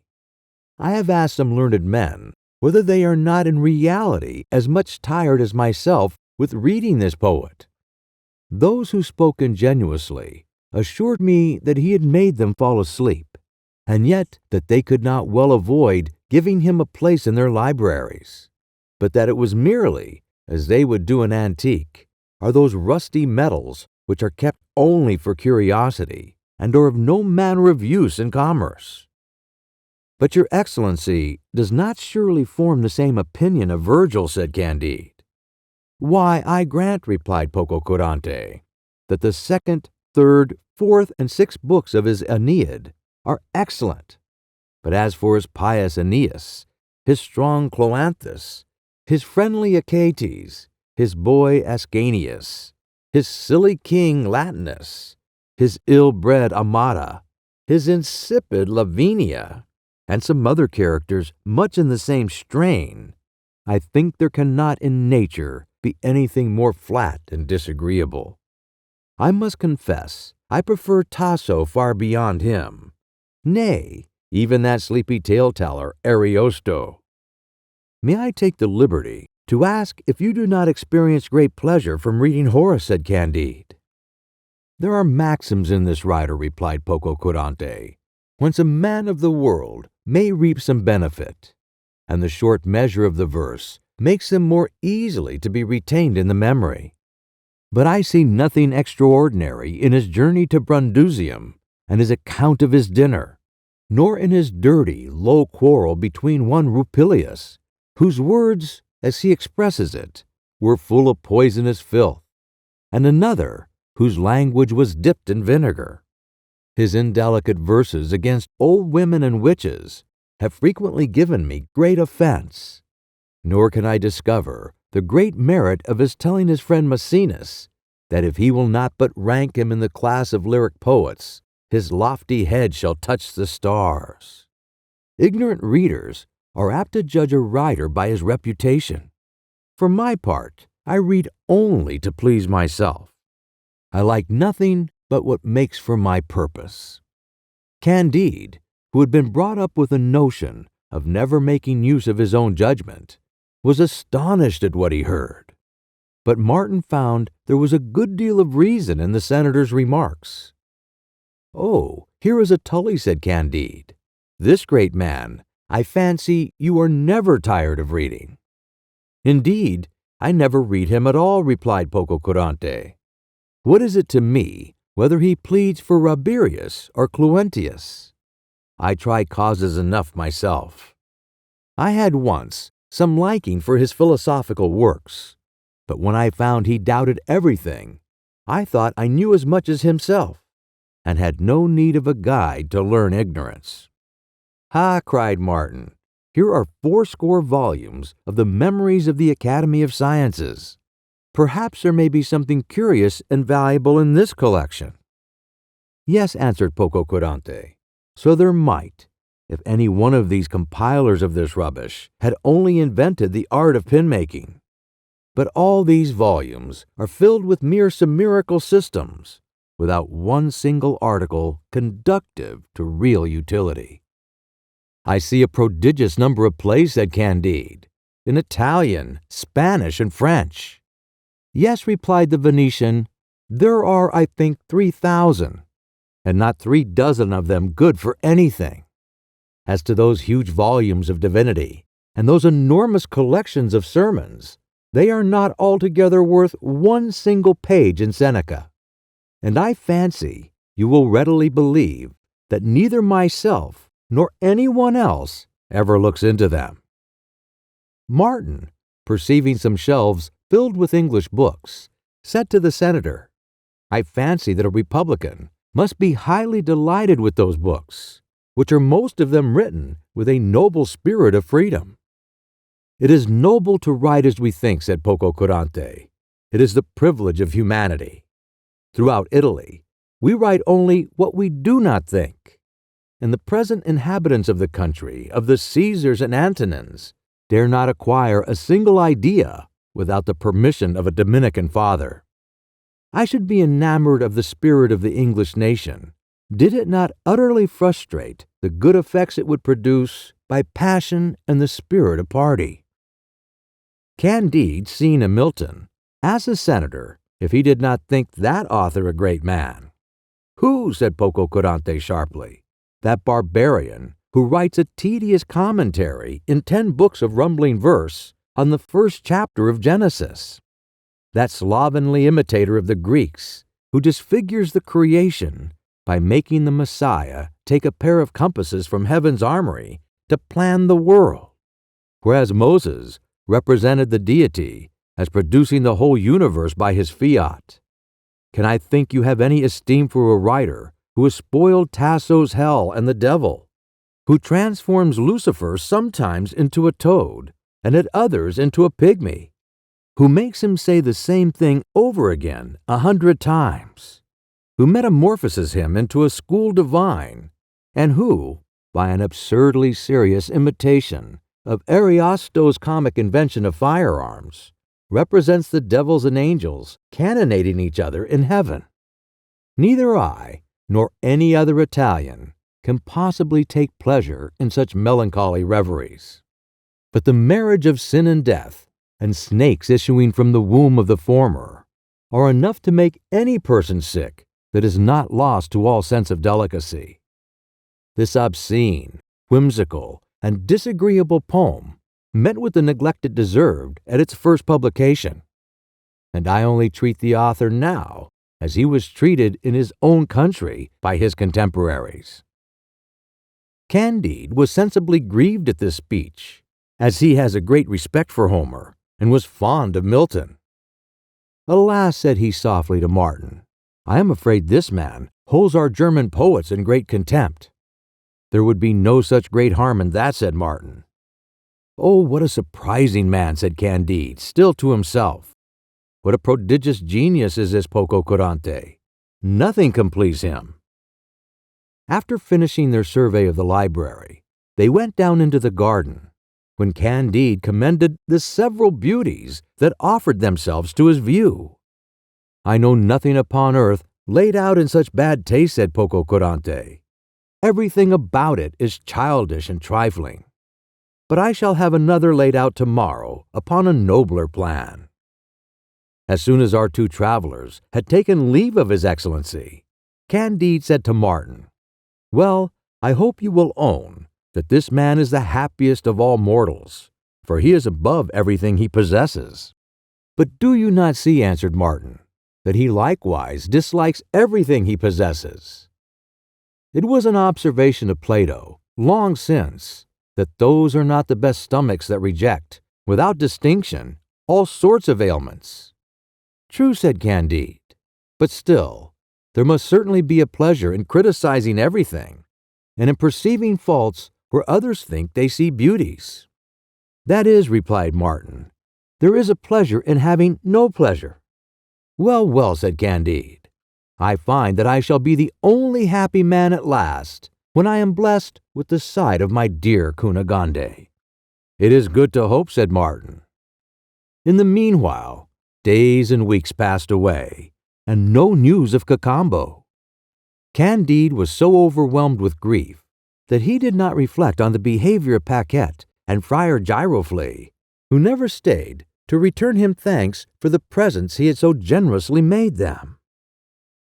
Chapter 26. Candide and Martin sup with 6 sharpers, and who they are. One evening, as Candide, with his attendant Martin, was going to sit down to supper with some foreigners who lodged in the same inn where they had taken up their quarters, a man with a face the color of soot came behind him, and taking him by the arm said, "Hold yourself in readiness to go along with us. Be sure you do not fail." Upon this, turning about to see from whom these words came, he beheld Cacambo. Nothing but the sight of Miss Kunagande could have given him greater joy and surprise. He was almost beside himself, and embraced this dear friend. "Kunagande," said he, "Kunagande is come with you doubtless. Where is she? Carry me to her this instant, that I may die with joy in her presence." "Kunagande is not here," answered Cacambo. "She is in Constantinople." "Good heavens! In Constantinople!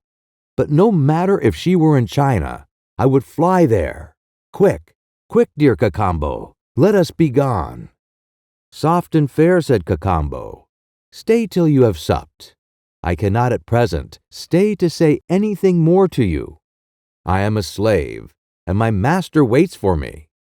I must go and attend him at table. But, mum, say not a word. Only get your supper and hold yourself in readiness." Candide, divided between joy and grief, charmed to have thus met with his faithful agent again, and surprised to hear he was a slave, his heart palpitating, his senses confused, but full of the hopes of recovering his dear Kunagande, sat down to table with Martin, who beheld all these scenes with great unconcern, and with 6 strangers, who had come to spend the carnival at Venice. Cacambo waited at table upon one of those strangers. When supper was nearly over, he drew near to his master and whispered in his ear, "Sire, your majesty may go when you please. The ship is ready." And so saying, he left the room. The guests, surprised at what they had heard, looked at each other without speaking a word.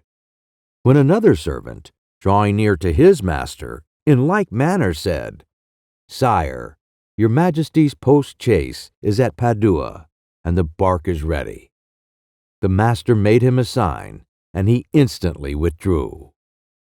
The company all stared at each other again, and the general astonishment was increased. A third servant then approached another of the strangers and said, "Sire, if your majesty will be advised by me, you will not make any longer stay in this place. I will go and get everything ready," and instantly disappeared. Candide and Martin then took it for granted that this was some of the diversions of the carnival, and that these were characters in the masquerade. Then a fourth domestic said to the fourth stranger, "Your majesty may set off when you please," saying which, he went away like the rest. A fifth valet said the same to a fifth master, but the sixth domestic spoke in a different style to the person on whom he waited, and who sat near to Candide. "Troth, sir," said he, "they will trust your majesty no longer, nor myself neither, and we may both of us chance to be sent to jail this very night, and therefore I shall take care of myself, and so adieu." The servants being all gone, the six strangers, Candide and Martin, remained in a profound silence. At length, Candide broke it by saying, "Gentlemen, this is a very singular joke, upon my word. How came you all to be kings? For my part, I own frankly that neither my friend Martin here nor myself have any claim to royalty." Cacambo's master then began, with great gravity, to deliver himself thus in Italian: "I am not joking in the least. My name is Achmet III. I was Grand Sultan for many years. I dethroned my brother. My nephew dethroned me. My viziers lost their heads, and I am condemned to end my days in the old Seraglio. My nephew, the Grand Sultan Mohammed, gives me permission to travel sometimes for my health, and I am come to spend the carnival at Venice." A young man who sat by Achmet spoke next and said, "My name is Ivan. I was once emperor of all the Russians, but was dethroned in my cradle. My parents were confined, and I was brought up in a prison. Yet I am sometimes allowed to travel, though always with persons to keep guard over me, and I come to spend the carnival at Venice." The third said, "I am Charles Edward, King of England. My father has renounced his right to the throne in my favor.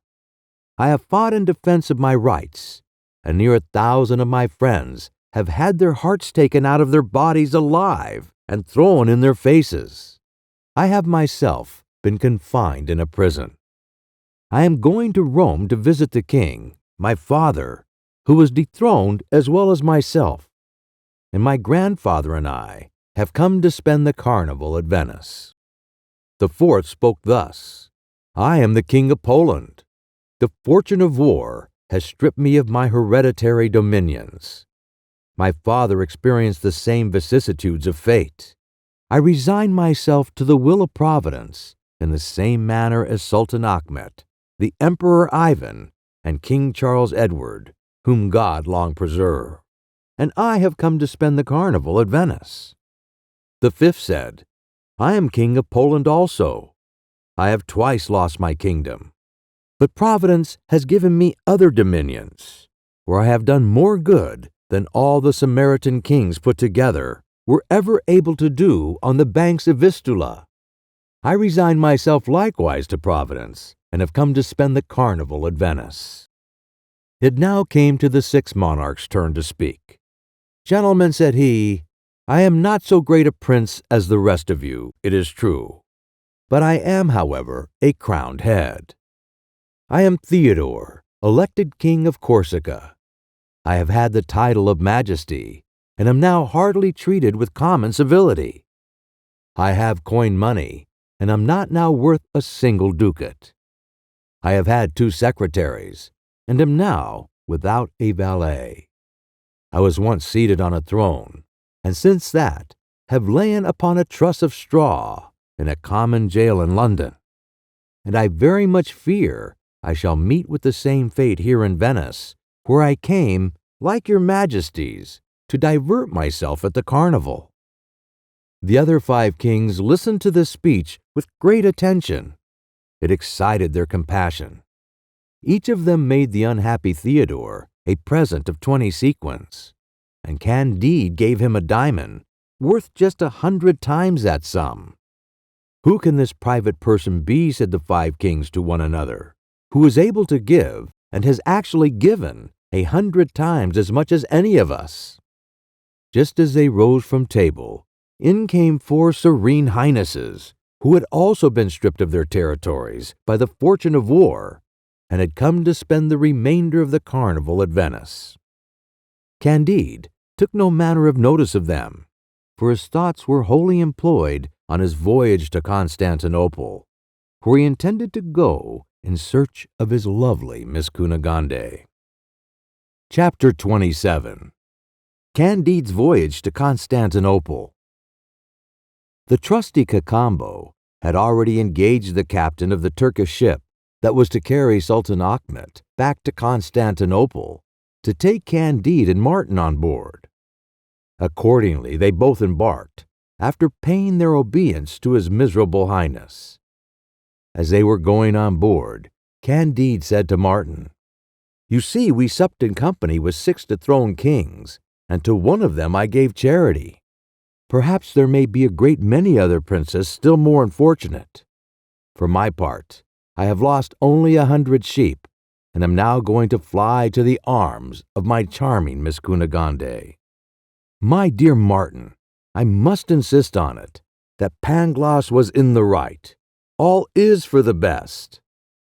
"I wish it may be," said Martin, "but this was an odd adventure we met with at Venice. I do not think there ever was an instance before of 6 dethroned monarchs supping together at a public inn. This is not more extraordinary," said Martin, "than most of what has happened to us. It is a very common thing for kings to be dethroned. And as for having the honor to sup with 6 of them, it is a mere accident, not deserving our attention." As soon as Candide set his foot on board the vessel, he flew to his old friend and valet Cacambo, and throwing his arms around his neck, embraced him with transports of joy. "Well," said he, "what news of Miss Kunagande? Does she still continue to be the paragon of beauty? Does she love me still? How does she do? You have doubtless purchased a superb palace for her at Constantinople." "My dear master," replied Cacambo, "Miss Kunagande washes dishes on the banks of the Propontis in the house of a prince who has very few to wash. She is present, a slave in the family of an ancient sovereign named Ragatsky, whom the Grand Turk allows 3 crowns a day to maintain him in his exile. But the most melancholy circumstance of all is that she is turned horribly ugly." "Ugly or handsome," said Candide, "I am a man of honor, and as such am obliged to love her still. But how could she possibly have been reduced to so abject a condition when I sent 5 or 6 million to her by you?" "Lord bless me," said Cacambo, "was I not obliged to give 2 million to Señor Don Fernando de Ibarra y Figueroa y Mascarenes y Lampordos y Souza, the governor of Buenos Aires, for the liberty to take Miss Kunagande away with me? And then did not a brave fellow of a pirate gallantry strip us of all the rest? And then did not this same pirate carry us with him to Cape Matapan, to Milo, to Nicaria, to Samos, to Petra, to the Dardanelles, to Marmora, to Scutari? Miss Kunagande and the old woman are now servants to the prince I have told you of, and I myself am slave to the dethroned sultan." "What a chain of shocking accidents!" exclaimed Candide.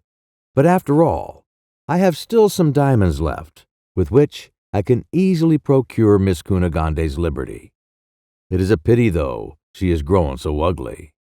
Then turning to Martin, "What think you, friend?" said he. "Whose condition is most to be pitied?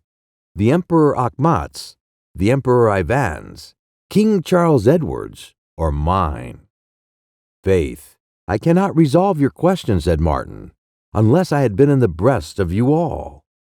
"Ah," cried Candide, "was Pangloss here now, he would have known, and satisfied me at once."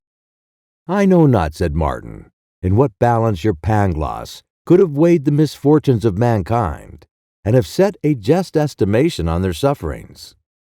All that I pretend to know of the matter is that there are millions of men on the earth whose conditions are 100 times more pitiable than those of King Charles Edward, the Emperor Ivan, or Sultan Achmet." "Why, that may be," answered Candide. In a few days they reached the Bosporus, and the first thing Candide did was to pay a high ransom for Cacambo. Then, without losing time, he and his companions went on board a galley in order to search for his Miss Kunagande on the banks of the Propontis, notwithstanding she was grown so ugly. There were 2 slaves among the crew of the galley who rode very ill, and to whose bare backs the master of the vessel frequently applied a lash. Candide, from natural sympathy, looked at these 2 slaves more attentively than at any of the rest, and drew near them with an eye of pity. Their features, though greatly disfigured, appeared to him to bear a strong resemblance with those of Pangloss and the unhappy Baron Jesuit, Miss Kunagande's brother. This idea affected him with grief and compassion. He examined them more attentively than before. "In truth," said he, turning to Martin, "if I had not seen my master Pangloss fairly hanged, and had not myself been unlucky enough to run the Baron through the body, I should absolutely think those 2 roars were the men."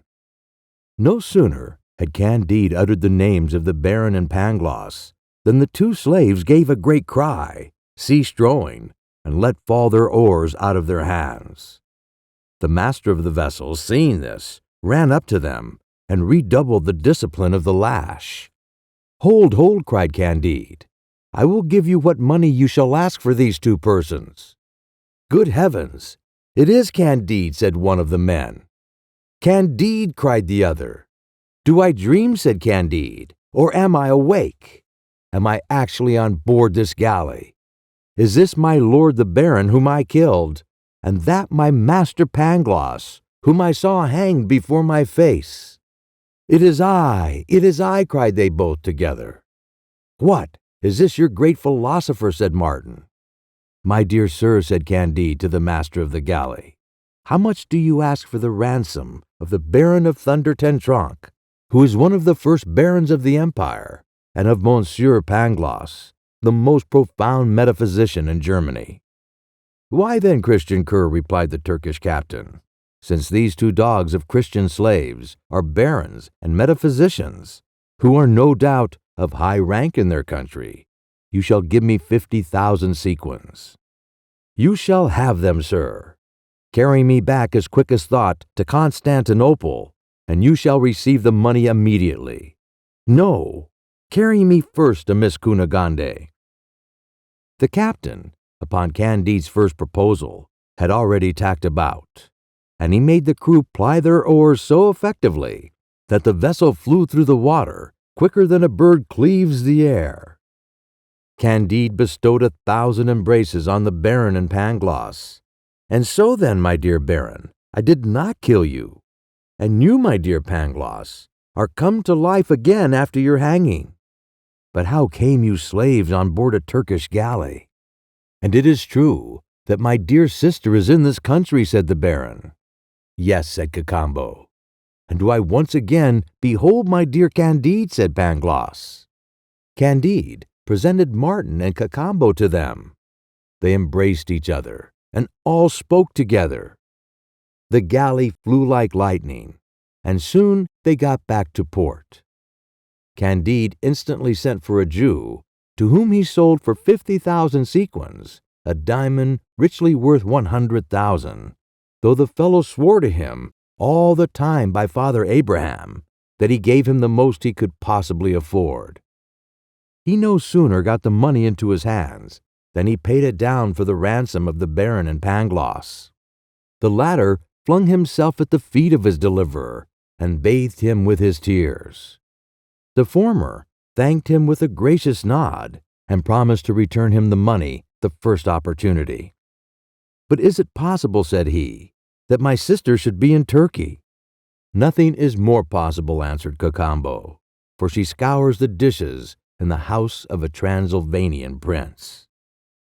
Candide sent directly for 2 Jews and sold more diamonds to them, and then he set out with his companions in another galley to deliver Miss Kunagande from slavery. Chapter 28. What befell Candide, Kunagande, Pangloss, Martin, etc. "Pardon," said Candide to the Baron. "Once more, let me entreat your pardon, Reverend Father, for running you through the body." "Say no more about it," replied the Baron. "I was a little too hasty, I must own. But as you seem to be desirous to know by what accident I came to be a slave on board the galley where you saw me, I will inform you. After I had been cured of the wound you gave me by the college apothecary, I was attacked and carried off by a party of Spanish troops who clapped me in prison in Buenos Aires at the very time my sister was setting out from there.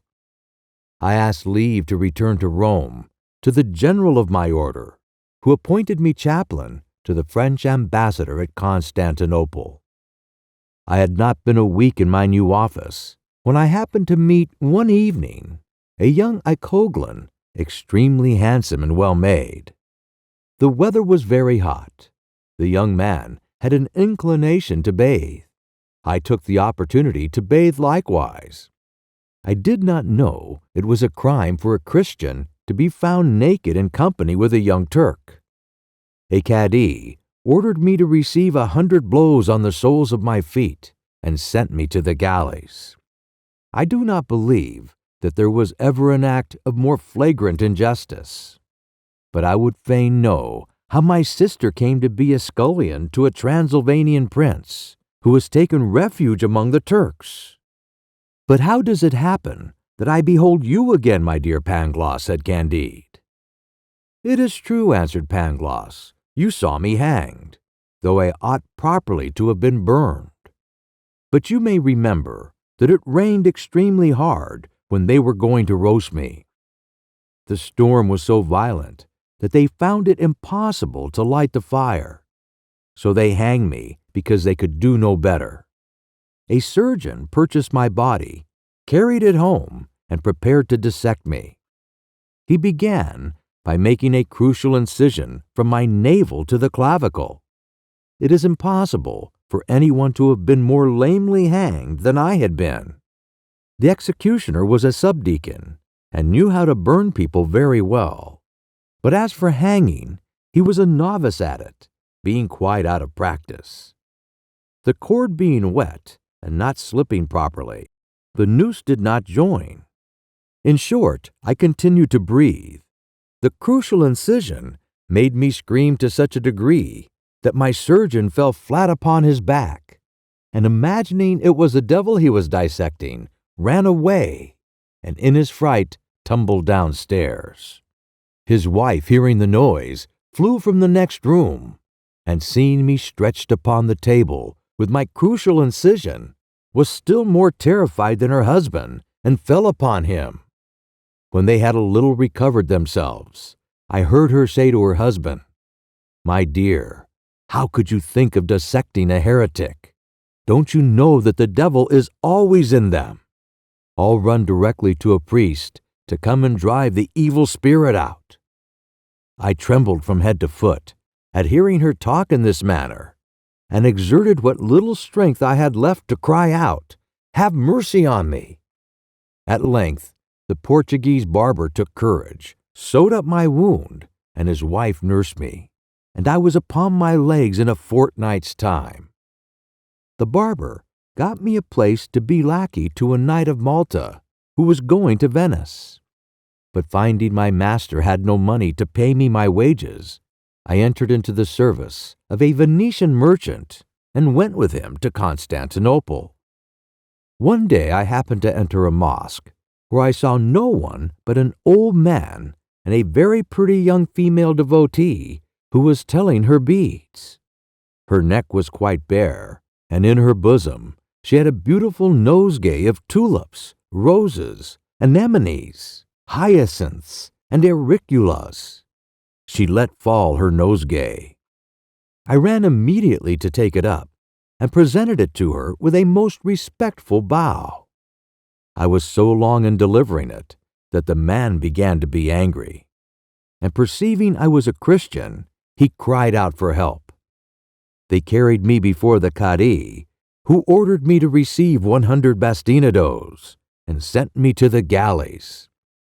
I was chained in the very galley and to the very same bench with the Baron. On board this galley there were 4 young men belonging to Marseille, 5 Napoleon priests, and 2 monks of Corfu, who told us that the like adventures happened every day. The Baron pretended that he had been worse used than myself, and I insisted that there was far less harm in taking up a nosegay and putting it into a woman's bosom than to be found stark naked with a young Icoglin. We were continually whipped and received 20 lashes a day with a heavy thong, when the concatenation of sublunary events brought you on board our galley to ransom us from slavery. Well, my dear Pangloss, said Candide to him, when you were hanged, dissected, whipped, and tugging at the oar, did you continue to think that everything in this world happens for the best? I have always abided by my first opinion, answered Pangloss, for after all, I am a philosopher, and it would not become me to retract my sentiments, especially as Leibniz could not be in the wrong, and that pre-established harmony is the finest thing in the world, as well as a plenum and the materia subtilis. Chapter 29. What manner Candide found Miss Kunagande and the old woman. While Candide, the Baron, Pangloss, Martin, and Cacambo were relating their several adventures and reasoning on the contingent or non-contingent events of this world, on causes and effects, on moral and physical evil, on free will and necessity, and on the consolation that may be felt by a person when a slave and chained to an oar in a Turkish galley, they arrived at the house of the Transylvanian prince on the shores of Propontis. The first objects they beheld there were Miss Kunagande and the old woman, who were hanging some tablecloths on a line to dry. The Baron turned pale at the sight. Even the tender Candide, that affectionate lover, upon seeing his fair Kunagande, all sunburned, with bleary eyes, a withered neck, wrinkled face and arms, all covered with a red kerf, started back with horror. But notwithstanding, recovering himself, he advanced towards her out of good manners. She embraced Candide and her brother. They embraced the old woman, and Candide ransomed them both. There was a small farm in the neighborhood, which the old woman proposed to Candide to make shift with till the company should meet with a more favorable destiny. Kunagande, not knowing that she had grown ugly, as no one had informed her of it, reminded Candide of his promise in so peremptory a manner that the simple lad did not dare to refuse her. He then acquainted the Baron that he was going to marry his sister. I will never suffer, said the Baron, my sister to be guilty of an action so derogatory to her birth and family, nor will I bear this insolence on your part. No, I never will be reproached that my nephews are not qualified for the first ecclesiastical dignities in Germany, nor shall a sister of mine ever be the wife of any person below the rank of baron of the empire. Kunagande flung herself at her brother's feet and bedewed them with her tears. But he still continued inflexible. "You foolish fellow," said Candide, "have I not delivered you from the galleys, paid your ransom, and your sister's too, who was a scullion and is very ugly, and yet condescended to marry her? And will you attend to oppose the match? If I were to listen only to the dictates of my anger, I would kill you again." "You may kill me again," said the baron, "but you will not marry my sister while I am living." Chapter 30. Conclusion. Candide had, in truth, no great inclination to marry Miss Kunagande, but the extreme impertinence of the baron determined him to conclude the match, and Kunagande pressed him so warmly that he could not recant. He consulted Pangloss, Martin, and the faithful Cacambo. Pangloss composed a fine memorial, by which he proved that the baron had no right over his sister, and that she might, according to all the laws of the empire, marry Candide with the left hand. Martin concluded to throw the baron into the sea. Cacambo decided that he must be delivered to the Turkish captain and sent to the galleys, after which he should be conveyed by the first ship to the Father General at Rome. This advice was found to be good. The old woman approved of it, and not a syllable was said to his sister. The business was executed for a little money, and they had the pleasure of tricking a Jesuit and punishing the pride of a German baron.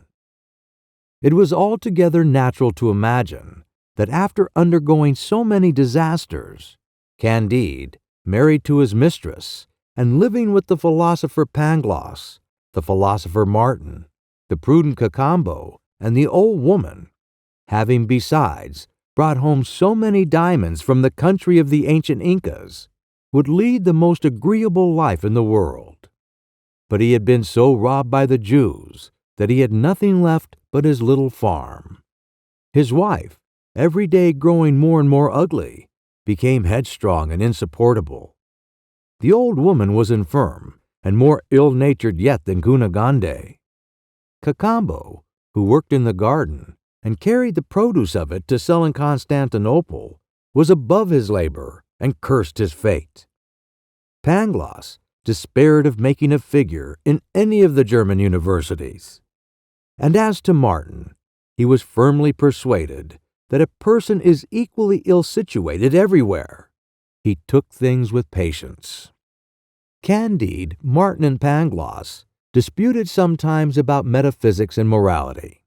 Boats were often seen passing under the windows of the farm, laden with effendis, bashaws, and cadis that were going into banishment to Lemnos, Mytilene, and Erzurum.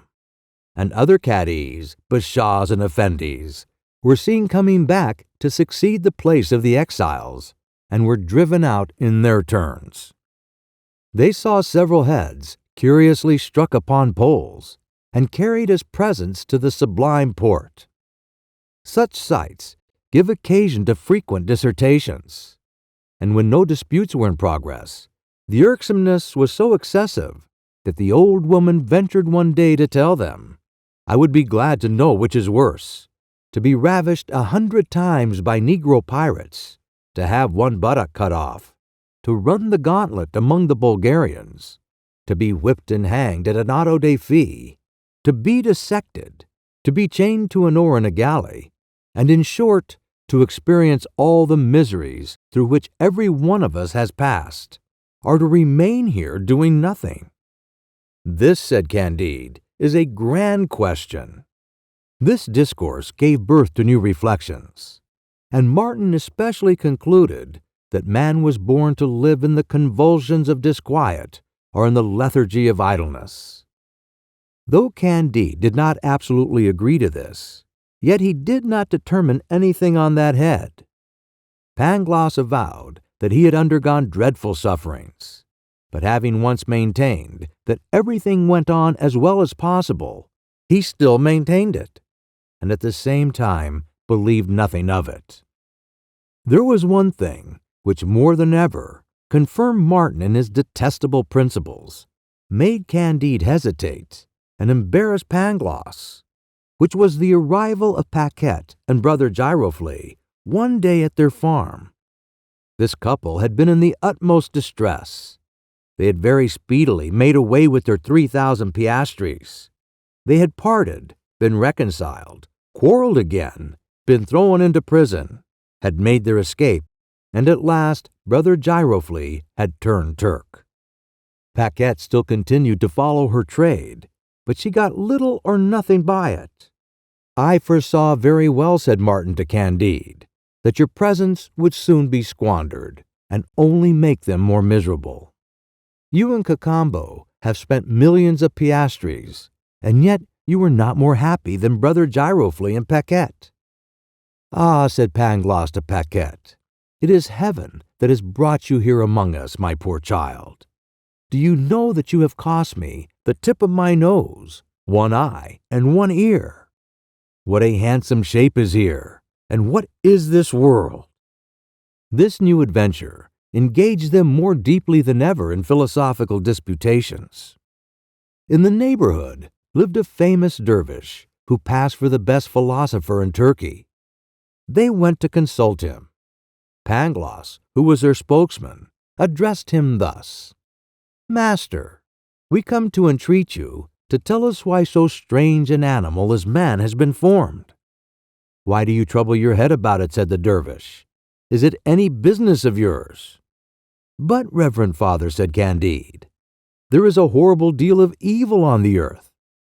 What signifies it, said the dervish, whether there is evil or good? When His Highness sends a ship to Egypt, does he trouble his head whether the rats in the vessel are at their ease or not? What must be then done, said Pangloss. Be silent, answered the dervish. I flattered myself, replied Pangloss, to have reasoned a little with you on the causes and effects, on the best of possible worlds, the origin of evil, the nature of the soul, and a pre-established harmony. At these words, the dervish shut the door in their faces. During this conversation, news was spread abroad that 2 viziers of the bench and the mufti had just been strangled at Constantinople, and several of their friends impaled. This catastrophe made a great noise for some hours. Pangloss, Candide, and Martin, as they were returning to the little farm, met with a good-looking old man who was taking the air at his door under an alcove formed of the boughs of orange trees.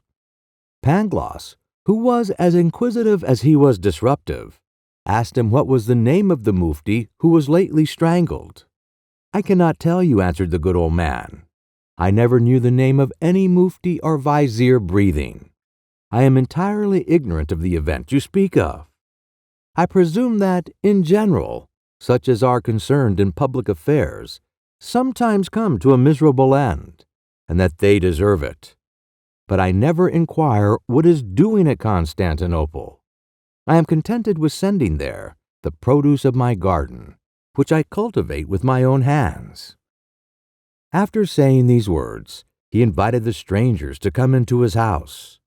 His 2 daughters and 2 sons presented them with divers sorts of sherbet of their own making, besides caimac, heightened with peels of candied citrons, oranges, lemons, pineapples, pistachio nuts, and mocha coffee, unadulterated with the bad coffee of Matavia or the American islands.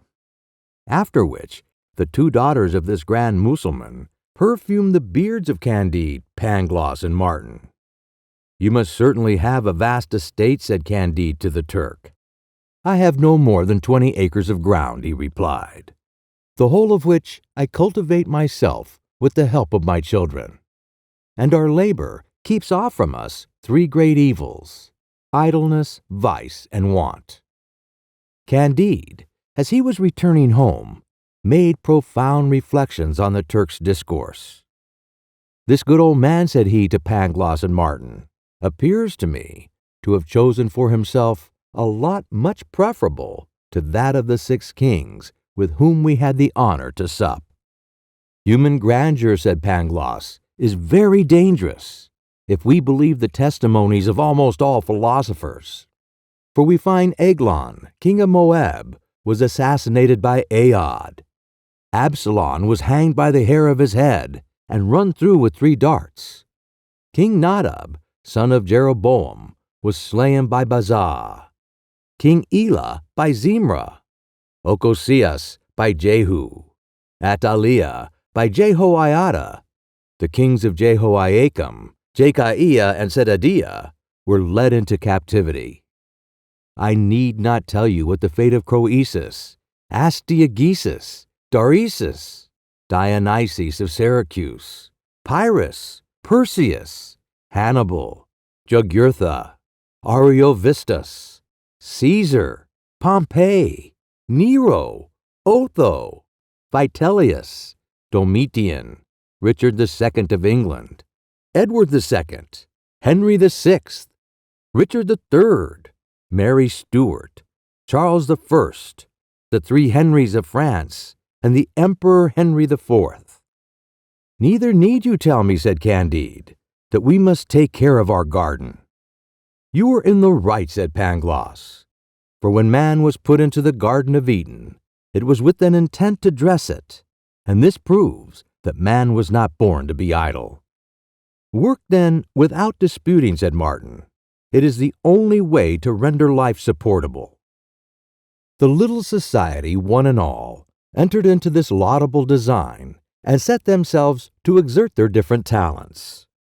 The little piece of ground yielded them a plentiful crop. Kunagande indeed was very ugly, but she became an excellent hand at pastry work. Paquette embroidered. The old woman had the care of the linen. There was none down to brother Giroflee, but did some service. He was a very good carpenter and became an honest man. Pangloss used now and then to say to Candide, there is a concatenation of all events in the best of possible worlds. For in short, had you not been kicked out of a fine castle for the love of Miss Kunagande, had you not been put into the Inquisition, had you not traveled over America on foot, had you not run the Baron through the body, and had you not lost all your sheep, which you brought from the good country of El Dorado, you would not have been here to eat preserved citrons and pistachio nuts. Excellently observed, answered Candide. But let us cultivate our garden.